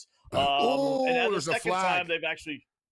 Sorry, Scott. I was going to say. That's right. I thought there was going to be. I tell you what, though, it's one of these weird deals where, like you said earlier, where we were talking about the NFL, is one of those you could call that on every play. And I thought Miami had been getting away with a lot of holding and grabbing, like all game. Like their DBs are like blatantly. They could have called pass interference 5 times. I thought they finally. I don't like that call though. I don't like that call for this play. Yes, yeah, you kind of grabbed him. You see, but. He did worse, like on plays before, and got away with it. Yeah, like, you know agreed. Yeah. And Indiana been pretty touchy-feely with their DBs too. Like it was weird on 3rd and 6. They decided to call that because it looked like, oh boy, they got the stop. Look at that, Miami are violent. Hey, look at that, dear God, that's vicious. You follow college football, Cole. But is he, is he the overwhelming number 1 pick for you? Is he the best quarterback out there? Or best college football player out there? He's the only quarterback. Now that everybody's come back, the NIL has changed the game. If you're like a diehard NFL fan, or if you're a fan of one of these franchises with the first pick, top 10 pick, you're there's probably no guarantee you're ever going to get a player. Exactly, because the guy can just go back. A lot of these guys. Have you seen enough of Chambliss to the Ole Miss quarterback? Because he looks so dynamic, but is he not at this level?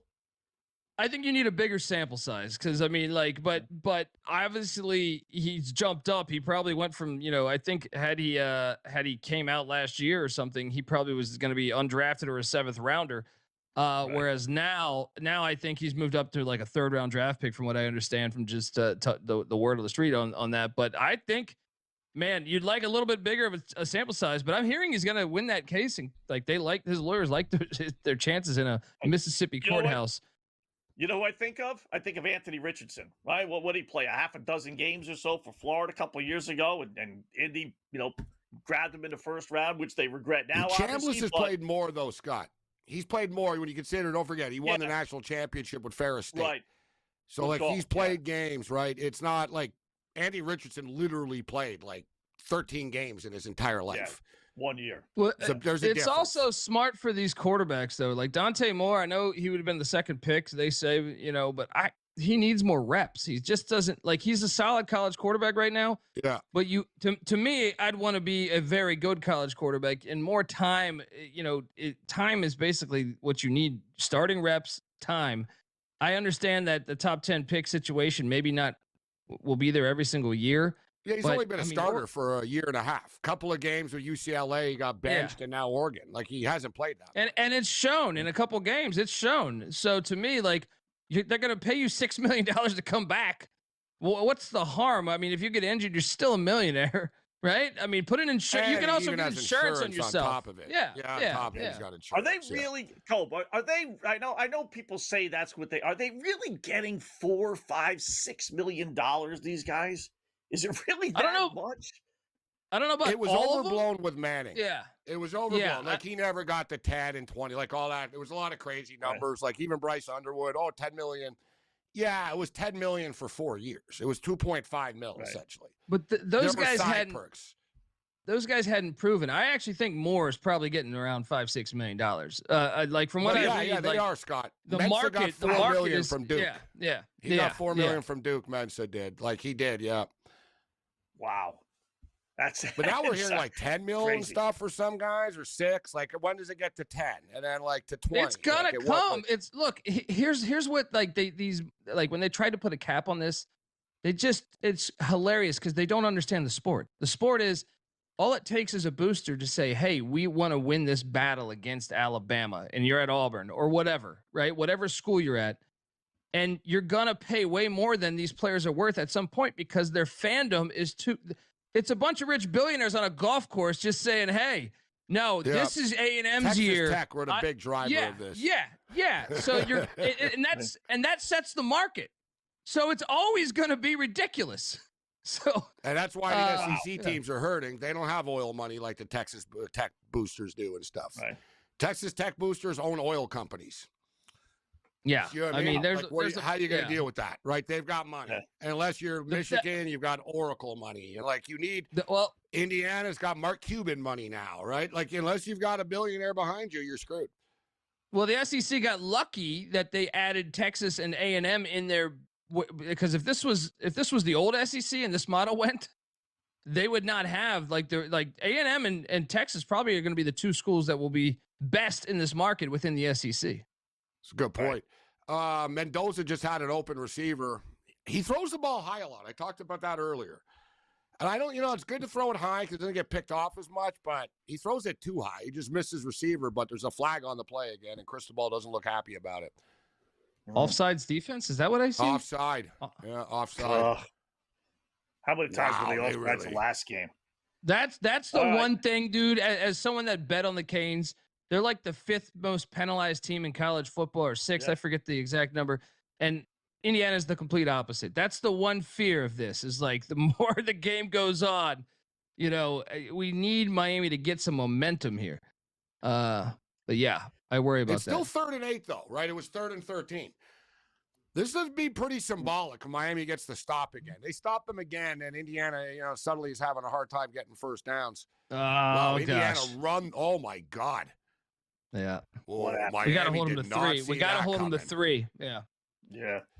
3rd and 8, Scott. Quickly. They ran the ball on a draw play, like a quick draw up the middle. Miami did not expect it, and they picked up like 20 yards. First down.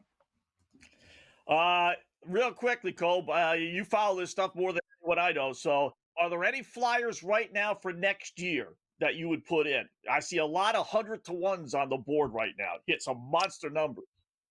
I mean, I don't know what Notre Dame's odds. I think Notre Dame's schedule's amazing, and they're killing it in the transfer portal right now. But they're going to be one of the odds-on favorites, right? Yeah, they're tied with Ohio State. Yeah. Plus 650. All right, you want to come back for another segment? We'll finish out the hour. We'll get some thoughts on next year. Why Michigan are stacked.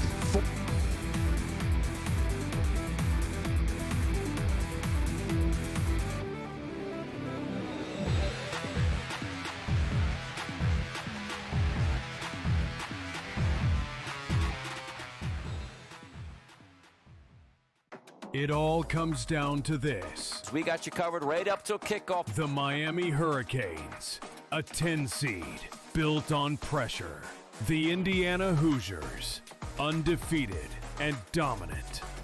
Spread, total, player props, insights across the full betting board. National championship coverage. And I'll be ready. I'll be ready. I'll be double checking the list twice. Only on SportsGrid. Team USA really undersold this. The superstars really weren't going, but the rest of the world, Latin America, they really geared up. The Team USA actually put their best foot forward, almost like you're having like the dream team of the United States players here going to be out on the baseball diamond. Great pitching, great superstars around. So Clayton Kersaw's like, you know what? You got a spot for me where you can throw me 70 innings in this tournament because I'm not going to be playing baseball the rest of the year, and I'm just going to go away and relax and be happy. The early line, only on SportsGrid. I'll tell you what, guys. The insider scam is like the best insider scam in the business of like in the history of television. They don't know anything until their phone gets the text message in which the deal is done. Right? We saw this with Quinn Hughes. We were told, he wants to play with his brothers. He wants to play with his brothers. Now they're saying that he wanted to be traded to Detroit. In other words, just say you don't know. In-game live, only on SportsGrid.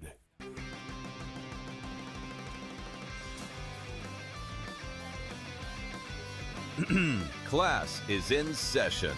Today, let's talk about the teaser.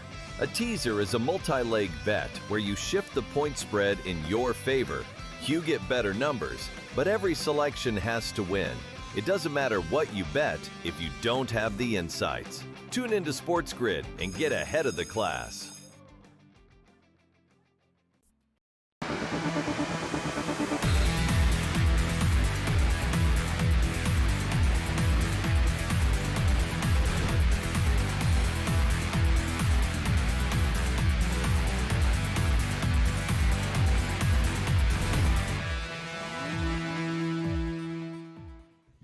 right, welcome back in Game Live.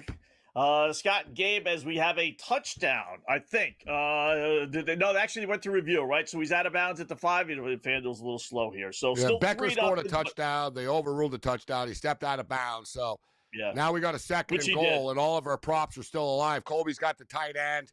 I've got Surratt. I've got 3 of them. I got the Omar Cooper dude. I got Surratt, and I got Black, the running back. I got everybody except Hemby. As long as it's not Hemby here. Is Hemby on the field with my luck? Or my tight end, right? Yeah, exactly. The odds-on favorite. Line's up to 13.5 on FanDuel. They're assuming they're going to score. They're convinced they're going to score, Yeah, I don't think it'll go up much more than that if they, in fact, do score. And 34.5 is your number. This has got, I hate to say it because I'm on, Miami too with you, Cole, but this has got classic Indiana written all over, right? A little lead here, and then you get to 10-0, and before you know it, it'll be 17-0. Gabe, you said you saw the players bickering on the sidelines or on the field anyway, the Miami defensive players. It's all like starting to crumble. It took a quarter and a half or so. They're getting frustrated too early, though. Like, I was surprised to see them arguing like they did, because they've been so good. It's like, guys, chill out. It's still early. There's no need to start freaking out yet. My boy Black just got stopped on the 1. So here we go. It's 3rd and 1. Here we go. We got a timeout now, though. Yeah. One of the things I think is important, though, is if Indiana scores right if it's 10-0 and Miami goes 3 and out again, Indiana will then have the ball, the final drive of the half, and then start the third. To start the second half. Second half, third quarter, whatever. That is and the one thing Miami can't do is get predictable. If they are forced to pass, and the defense knows they're passing, I think we lose. But going back to what you said, though, man, I did want to throw in this, man, because the odds, I think. I'll take a shot on, who was Indiana this past year, or last year's Indiana this year, was Texas Tech. Texas Tech made the playoffs, got embarrassed, and that was kind of the narrative with Indiana last year, right? Well, and now they're bringing a better quarterback like Indiana. Now they're bringing Sorsby, quarterback. Right? Exactly. Well, and you look at what they did in the portal too. They have the second best transfer portal class currently. They went out and just loaded up on the D line. I thought they brought in some more explosive wideouts too. So I think it's plus 1,400 on DK right now. I know it's not an amazing prop because they made the playoffs, but I just think they're kind of in the same vein. And I do believe are the Ducks the Buffalo Bills that they'll just never win a big game. They are. Be good every year? I feel well. They're going to be loaded too. So that's what I'm saying. The Ducks are loaded as hell, right? But can they win? Yeah. Well, and Lanning has a big game coach problem he's got to get over because in majority of those big games, he has not the 2 losses to Washington. Games. Now these games this year, the Ohio State Rose Bowl last year. They're adding up. 0 for 4 in big games. But I don't mind your Michigan play. What's up? Would you take a flyer on Ole Miss at 45-1? You're risking that Chambliss comes back. If he doesn't, the Magic's then gone, they have a quarterback. It was a one-off. What do you think?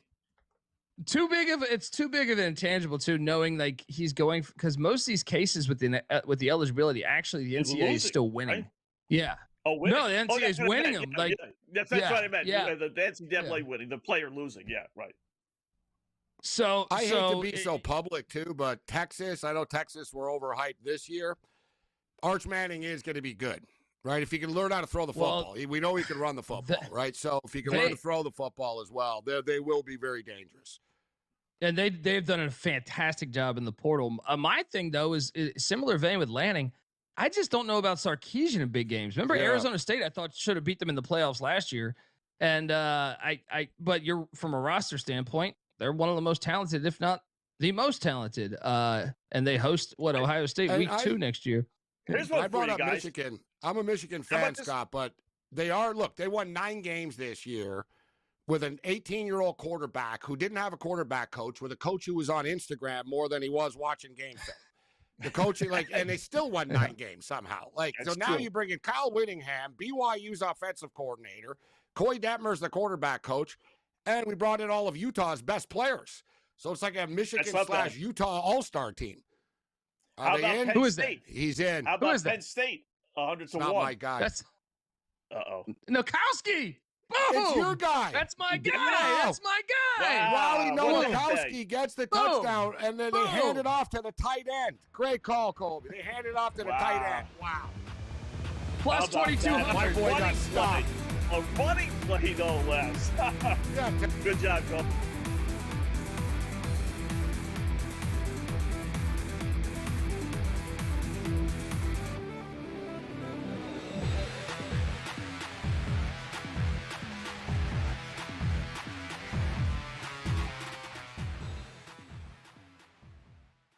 It all comes down to this. We got you covered right up till kickoff. The Miami Hurricanes, a 10 seed built on pressure. The Indiana Hoosiers, undefeated and dominant. Spread, total, player props, insights across the full betting board. National championship coverage. And I'll be ready. I'll be ready. I'll be double checking the list twice. Only on SportsGrid.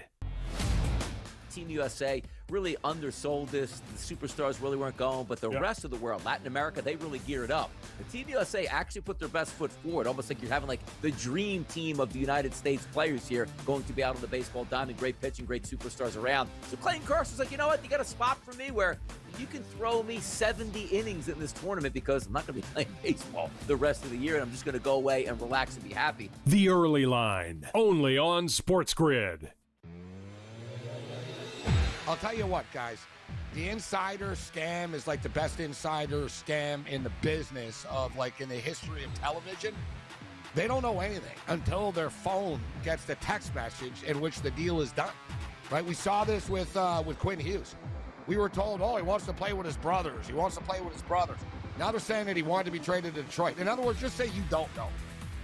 In-game live, only on SportsGrid.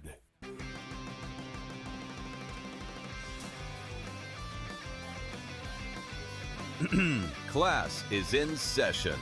Today, let's talk about the teaser.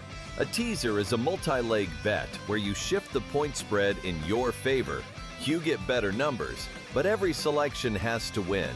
It doesn't matter what you bet if you don't have the insights. Tune into SportsGrid and get ahead of the class.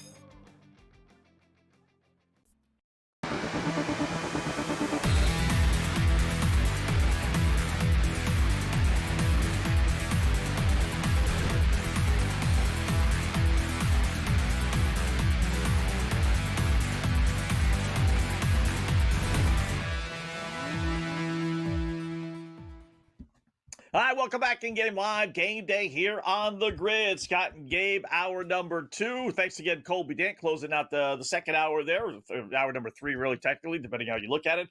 Either way, we got a 10-0 Indiana lead. And Gabe, a couple of things. One, the key play on that Indiana touchdown drive, a 3rd and 8, they run the ball. They were probably in 2-down territory, which is probably why they ran, but they pick up, 15, 20 yards, and that kind of leads them versus maybe being stopped for no gain and maybe, who knows, kicking another field goal.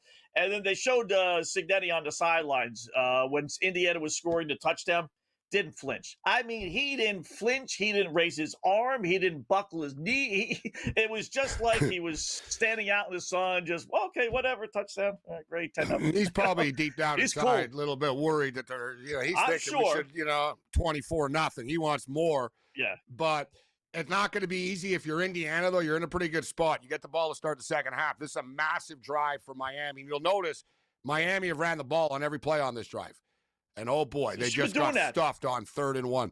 Yeah, because, Scott, they don't want to give the ball back. So they realize, we can't. Whatever happens, we got to try to chew some clock up. But they just got stuffed again. This is the second drive again, Scott, where they ran the ball on like a 3rd and short, and they lost yards. The offense doesn't want to leave the field, like the old lineman and the quarterback. Like, guys, you can't go for it. You're only down, so you keep on getting stuffed. Yeah. But now you got to give the ball back to them. Yeah. If you couldn't get it on go 3rd for and 1, they're going for it, 34-yard line. 4th and 1. This is the game. This is the game. I wouldn't do it. I get it. It's frustration. It's only building 10-0. I wouldn't go for it either. Yeah. You can't let frustration dictate how you run a football game. Oh, my God. This is like, I don't know where the spot is. I don't think he got it. You got one ref saying you got it. The other ref says kind of he didn't. Like, it's one of these deals. It's right on the line. Wow. Indiana, they're both convinced. Oh, it's a first down. Wow. Oof. They gave him the first down, just barely. Wow. Yeah, that's. Let's This see. is third quarter. I'm okay with it. Second Yeah, quarter. he got it. He got it just barely. Wow. Yeah, it's the right call. All right. It's the right call. Good for Cignetti's Miami. not even complaining. Cignetti was even looking right at the line there. It's not. He didn't bitch after. Oh, Miami, big pass play. They needed this, so they finally got a pass play. All right. Except the kid on Miami catches the ball and starts talking smack to the guy in Indiana. It's like, you're losing 10-0, kid. Like, you're getting shut out. Like, right. What do you? You got two such first a Miami downs thing to do. Yeah, right. I mean, you got literally 2 first downs. Yeah, The he whole got in his freaking face game. right away. It's Shut like, up dude, and get like, back you to the guys, helmet, it's like the first huddle. play you've got more than 5 yards all game through the air. So shut up. Man, crazy. All right. So maybe just maybe this kind of gets them going here a little bit. I don't want a I'm looking touchdown at, here. Like I said, I laid 4 in the first half. So a touchdown. Yeah. You know what I mean? So I'm sort of in this, unless Indiana will get the ball back first, but I'm hoping to hold them to a field goal here. Yeah. Well, you got Indiana anyway. So there really would be no reason for you to be rooting for Miami here, unless you wanted to get the over. No, the over I'll worry about in the second half. Yeah. Like, what can I do? Like, don't forget. First things first. I got that same game parlay over 38. So can I get to 38? Can we get to 38 in this game? I think we can. I What's think the we total will. now? When everything is said and done. 36 and a half now. Yeah. Miami can't play any worse, Gabe, offensively than what they played so far. They can't, right? You figure second half things will loosen up. Miami's team total here now. 13 and a half? Wow, 10 and a half, Miami. 10 and a half even. Wow. They got no faith in Miami. Yeah. 9 and a half now. That. It's bouncing around 9 and a half and 10 and a half. They're going to get 10, aren't they? Over 10 and a half is plus 112 right now. It just moved to 9 and like I said, it's sort of flipping. Like it just moved again. Wow. No joke. So it's 9 and a half now, minus 155 to the over, minus 140 to the over. It just moved. Yeah, Miami's got to get 10 points in this game. Yeah. I'm on Indiana, but even I'm gonna bet on this. I'm getting in on over 9 and a half. Yeah, they get a field goal here. They only need 7 points in the rest of the game. You tell me they can't get a garbage touchdown at some point in this game? Right. Even even Indiana's team total on FanDuel anyway is 23 and a half. Now it's minus 144, but that's only 2 touchdowns. That's light as well. That's light too, right? It was 27 and a half before the game, but yeah, I'm going to bet them both over. Yeah. All right, so Miami, 9.5, over minus 140. Let's get this in. And I'm going to get the Indiana, and it sort of softens the blow of the total in case. You know what I mean? Oh, I got a 24 and a half, though, not 23 and a half. That's a difference. Yeah. Yeah, that's 2 touchdowns plus. Yeah, I still think they get it, but if it moves to 23 and a half, I'll jump in. I'd wait. Yeah. You know what? Miami's got the ball. So let Miami continue to have the ball, eat up clock, and maybe that'll drop down to 23 and a half. Or if it is on FanDuel like it is now, maybe you'll lose the VIG when there's less. Because 24-10 wouldn't surprise me. Like, that's why I like them both. Right. The 9.5 and then the 23 and a half. And also, you figure Indiana, you're not holding Indiana to 17 or something. Indiana are going to break through as the game goes on. Miami's defense will get tired and frustrated, and there'll be penalties, whatever. You figure Indiana scored another 14, 17 at least. Yeah. I would assume they're going to get to like 27 or something like that. And what can Miami do? Right? That's the question. At least Miami is showing a little bit of life here. They can get a field goal here. You make it 10-3. We are at the 2-minute warning right now, so Indiana won't really – I don't think Indiana's going to get a possession here, depending on what happens. We'll see. They got all 3 of their timeouts, right? So they could. Potentially. Yeah, they could, right? Man, I'm just saying, do we get points maybe from both teams on the way out here? There's a little bump with the total. Yeah, even a field goal each side. Little something. Total just went to 34.5 for the record. Point spread, I got a 12.5 here right now. Let's see if Cignetti calls his timeouts, right? So Indiana or Miami's got it at the Indiana 40-yard line. I would think he would. right? I mean, because Miami is not worried about the time, so the He time is knows not they're going to getting stop the ball Miami. to start the second half. So does he want to go for a kill shot, yeah. right? So does he That's- want to be that's the patient question. and say, hey, I don't need to panic. We're getting the ball to start the second half. Yeah. It's fine. Or is he super aggressive and say, you know what? Let's force their hand and try to squeeze another field goal out of this and get it to 13, and then we get the ball to start the second and bury them. Yeah. And I'm imagining that's what he would prefer, but they got to come up with a couple of stops here, right? Right.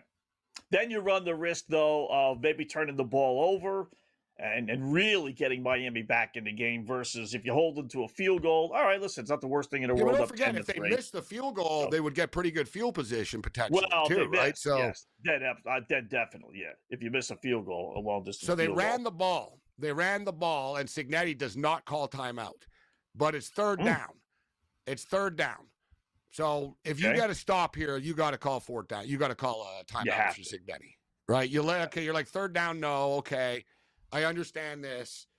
You'll still have like $1:13 left on the clock after, which is a lot of time left. So I don't mind letting it play out because you don't want to help Miami here by calling a timeout, but get the stop in your Indiana. They're not even in field goal territory.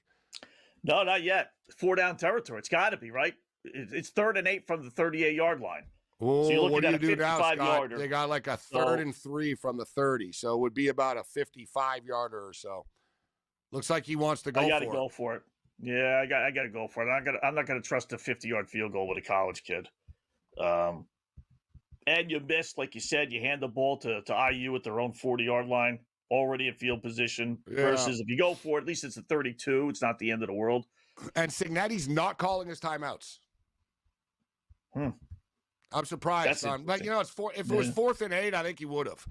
It's 4th and 2. Like, you know what I mean? He doesn't want to make their drive easier for them. I get it. It's kind of a weird nowhere's land. I'm thinking is it better? I'm like, this is crazy. We're worried about it. I just try to get the ball Miami's back. got 2 timeouts. So yeah, I know, right? We're thinking it's a little bit better here. Yeah, I'm like, just get the ball back. Get the ball back. Call timeout. Yeah. Timeout. This is one of those where, like I said, I think he said, listen, you give me a 10-3 lead. I get the ball to start the second half. I'll take it. And Miami's team total is down to 7.5. Wow. 7.5.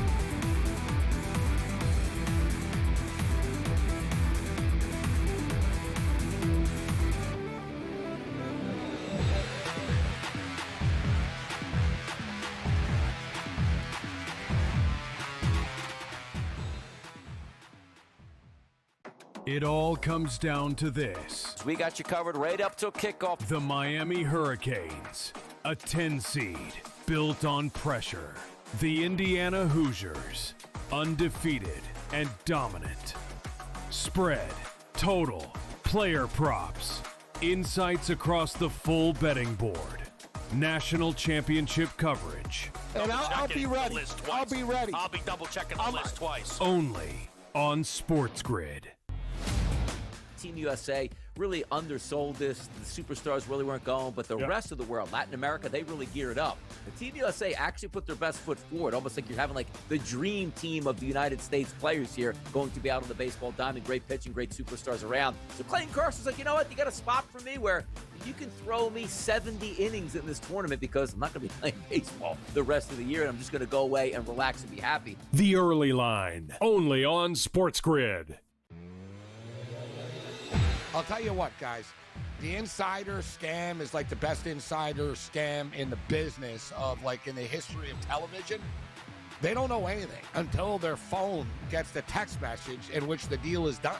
Right? We saw this with Quinn Hughes. We were told, oh, he wants to play with his brothers. He wants to play with his brothers.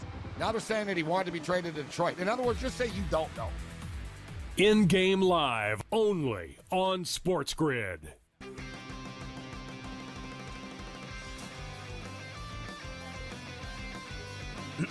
Class is in session. Today, let's talk about the teaser. A teaser is a multi-leg bet where you shift the point spread in your favor. You get better numbers, but every selection has to win. It doesn't matter what you bet if you don't have the insights. Tune into SportsGrid and get ahead of the class.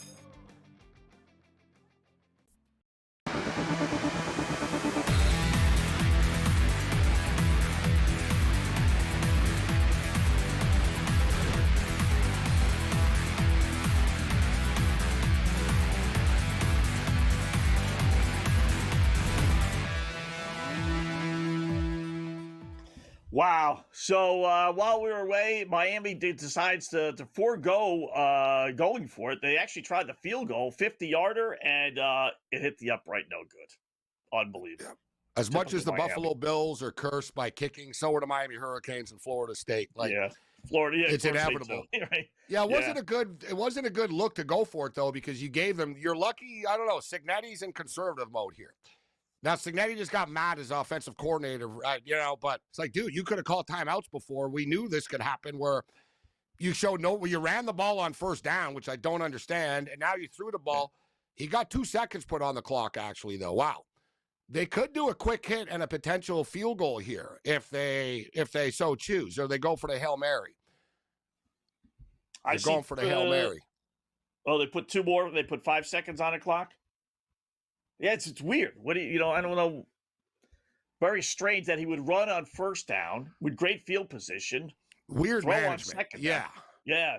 Like literally, you had timeout too. You could have just thrown on first down, thrown again on second down, and got into field goal range. Like I don't understand. There was no urgency until like on the last second, your last play here, you sort of got upset about it. You were that was weird. That was really weird. I really thought Indiana.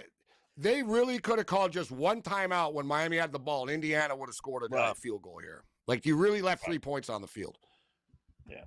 And that's why I said Miami had a timeout, so time was not going to be a factor whether Indiana decided to use a timeout or didn't. Either way, and Miami should have went for it, Scott. Like time. You thought too. And they should have went for it. Like, what are you settling for? You're down 10-0.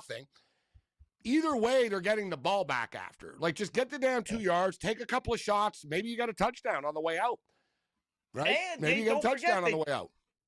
They just went for it 4th and 1 from their own 35-yard line. Yeah, so why wouldn't you do it there? Why there was still a lot of time left. Yeah, like you had time. There was a minute and a half left, and then you got all like weird coaching by both coaches at the end of the half. Let's call it out for what it is. That was not coaching 101. Signetti's a great coach, but that was some weird stuff that he just did. I like how he got mad after at the OC. It's like, bro, you're the head coach. You could have called timeout 3 times, right? And we talking to the guy.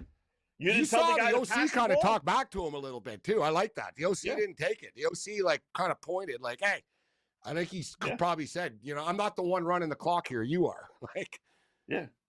I mean, you're talking to the OC. It seems like, obviously we're not there, but it seems like he was mad that they ran on first down.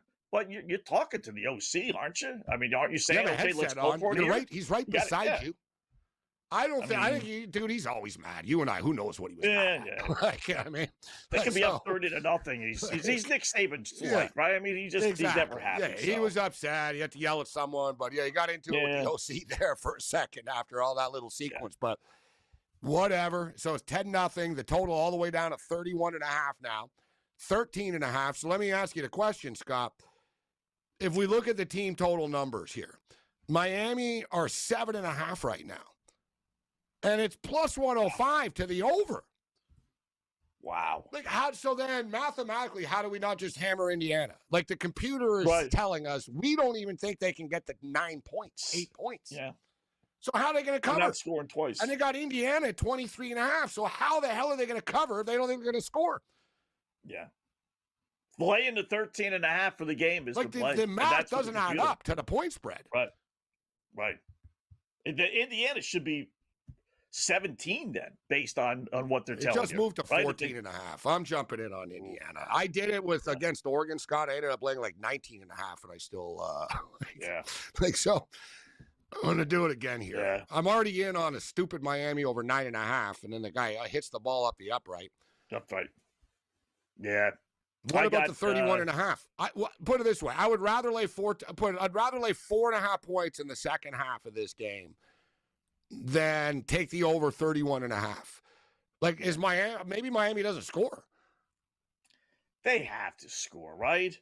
FanDuel's giving you 30.5, which is pretty big considering 30. So that's 21 touchdowns. points. Yeah, it gets you that's there. 21 yeah. points. Yeah, that's you don't think about that 30, 31. What's the difference? Add it up. That's 3 touchdowns. Boom, you're over. 31.5. You're still under. You need 4 scores, and they're not in any kind of position to be going for 2. So it would be legitimate. Like that extra half a point is big. I think they're good for a touchdown. They have to be, right? And I think Indiana's good for 2. Again, we've said it many times, and we've seen it many times. They don't call off the dogs, so don't think about being up 17-0. Very much contained by their standards. Yeah. Yeah, I think it's only going to get better for Indiana second half as far as scoring goes. It's Miami. So speaking of which, looking at the box score right now, Mendoza, I don't know about me throwing 3 touchdown passes this week. Mendoza, 0 touchdown passes. He's 12 of 17 for 116 yards, 6.8 average. Carson Beck, struggling, 6 of 10, 49 yards. That's a problem. And how about this, Scott? How about this alarming number? Miami, team total rush yards, 12 carries, 20 yards. 20 yards. Wow. They're averaging 1.7 yards a carry. Well, we should note, though, that includes Carson Beck's sacks. Yeah, but Fletcher, not 7 yards. Yeah, you're right. So you're right. So take so take the 7 yards. And really take the 9-yard rush away. Take that 9-yard rush away, and it's been a disaster. Yeah. Like, they are literally getting a yard. Like, when they run the ball, they're having a hard time getting 2 yards. Geez, how good is that? If I'm a draft guy, I'm drafting every single defensive lineman for Indiana. I don't care what they say. Give me a ball. This team could beat the Tennessee Titans, for goodness sakes. They really could. Well, I've said this about I don't think they beat the Titans, but I've said this, Scott, about Indiana. When people talk about Cignetti and Mendoza, they don't really know the other players on the team, but they're not a bunch of nobodies. They're good, these kids. Like, that defense is good. I don't care if they're 3-star recruits only and 2-star recruits. Like, they're good. That just means you mislabeled them coming out of high school. Guys on their team that are going to get drafted in the NFL. Maybe a couple of more now, like at the back end. They've got like a bunch of 3rd and 4th rounders. Yeah. I think we're going to look back, when all the guys get drafted and they have a couple of years in the NFL, we're going to look back and say, man, that team was loaded. I don't know if we're going to say it like those old Miami Hurricane teams, but I think with everything you said and done, these guys are just too good not to be like good on the NFL level as well. Well, we'll see what Surratt does. Right? I mean, kid lights it up here every game in college. They do have some real ballers. And the kids from JMU are a big part of it.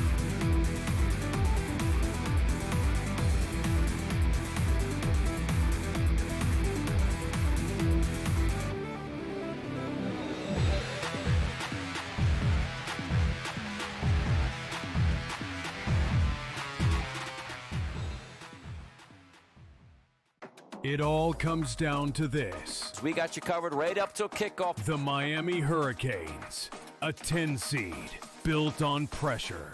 The Indiana Hoosiers, undefeated and dominant.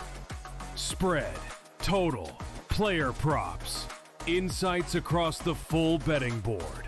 National championship coverage. And I'll be ready. I'll be ready. I'll be double checking the list twice. Only on SportsGrid. Team USA really undersold this. The superstars really weren't going, but the rest of the world, Latin America, they really geared up. The Team USA actually put their best foot forward, almost like you're having like the dream team of the United States players here going to be out on the baseball diamond. Great pitching, great superstars around. So Clayton Carson's like, you know what? You got a spot for me where you can throw me 70 innings in this tournament because I'm not going to be playing baseball the rest of the year, and I'm just going to go away and relax and be happy. The Early Line, only on SportsGrid. I'll tell you what, guys. The insider scam is like the best insider scam in the business of, like, in the history of television. They don't know anything until their phone gets the text message in which the deal is done, right? We saw this with Quinn Hughes. We were told, he wants to play with his brothers. He wants to play with his brothers. Now they're saying that he wanted to be traded to Detroit. In other words, just say you don't know. In-game live, only on SportsGrid.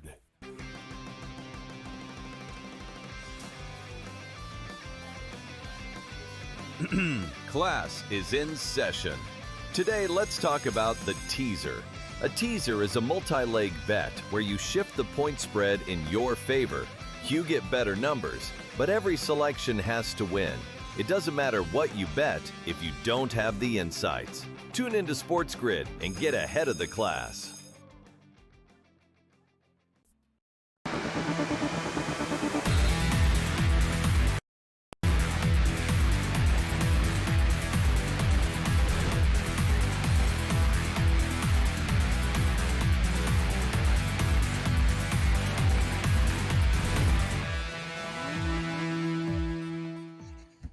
All right, welcome back in Game Live. Game Day here on the Grid. Scott and Gabe. So we got the football game at halftime, so we'll put that aside. And no doubt that halftime for a college football championship game probably lasts a good 10, 15 minutes. So why don't we talk a little hockey, a little NFL preview as well with our good buddy SportsGrid host you see in here all the time on the Grid, Mr. Tom Vecchio. What's going on, Tom? How are you on this Martin Luther MLK Jr.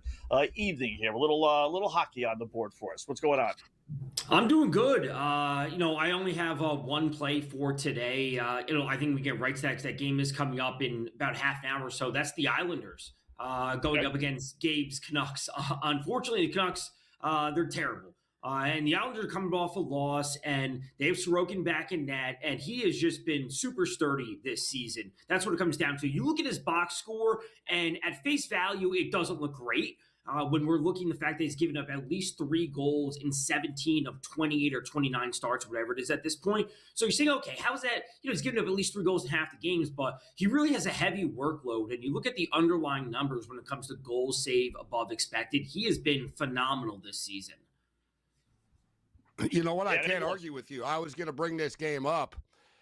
It's amazing just what a disaster. It's actually almost a godsend, to be honest with you, right? We've talked about a lot of teams from Canada. They haven't won a Stanley Cup since '93 because they don't like rebuilding, because they have like demanding fan bases. So let's make the playoffs and hope for the best type of stuff, and it doesn't work.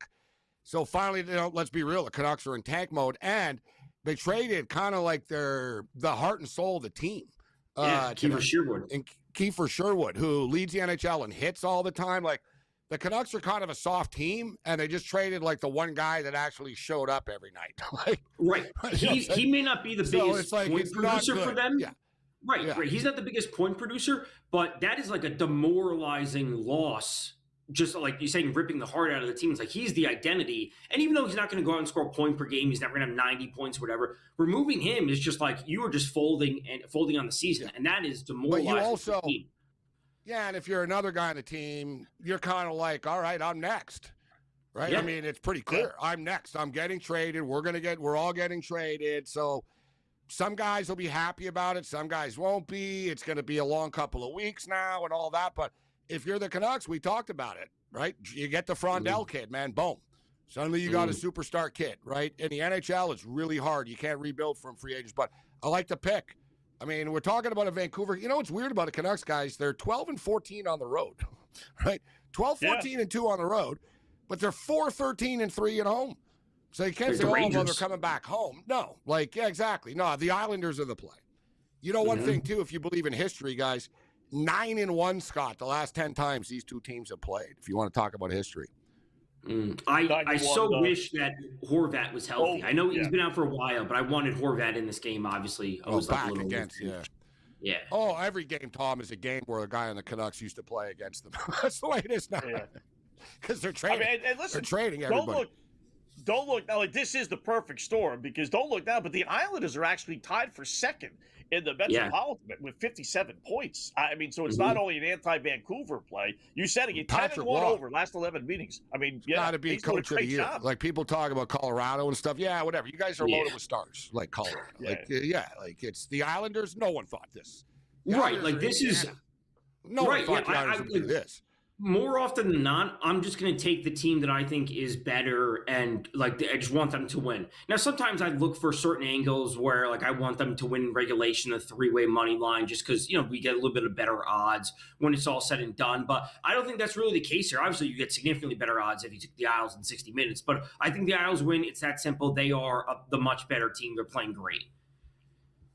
Any thoughts on the Rangers in Anaheim? But, you know, I was all over the Flyers over the weekend, right? In weekends, I don't generally bet hockey. There's so much other stuff with the football going on, right? Whatever. So I said, nah, the Rangers are dead. You know, the GM comes out and says everyone's being sold and traded, right? I think they're going to get walloped by the Flyers, and they freaking have one of their best games of the season.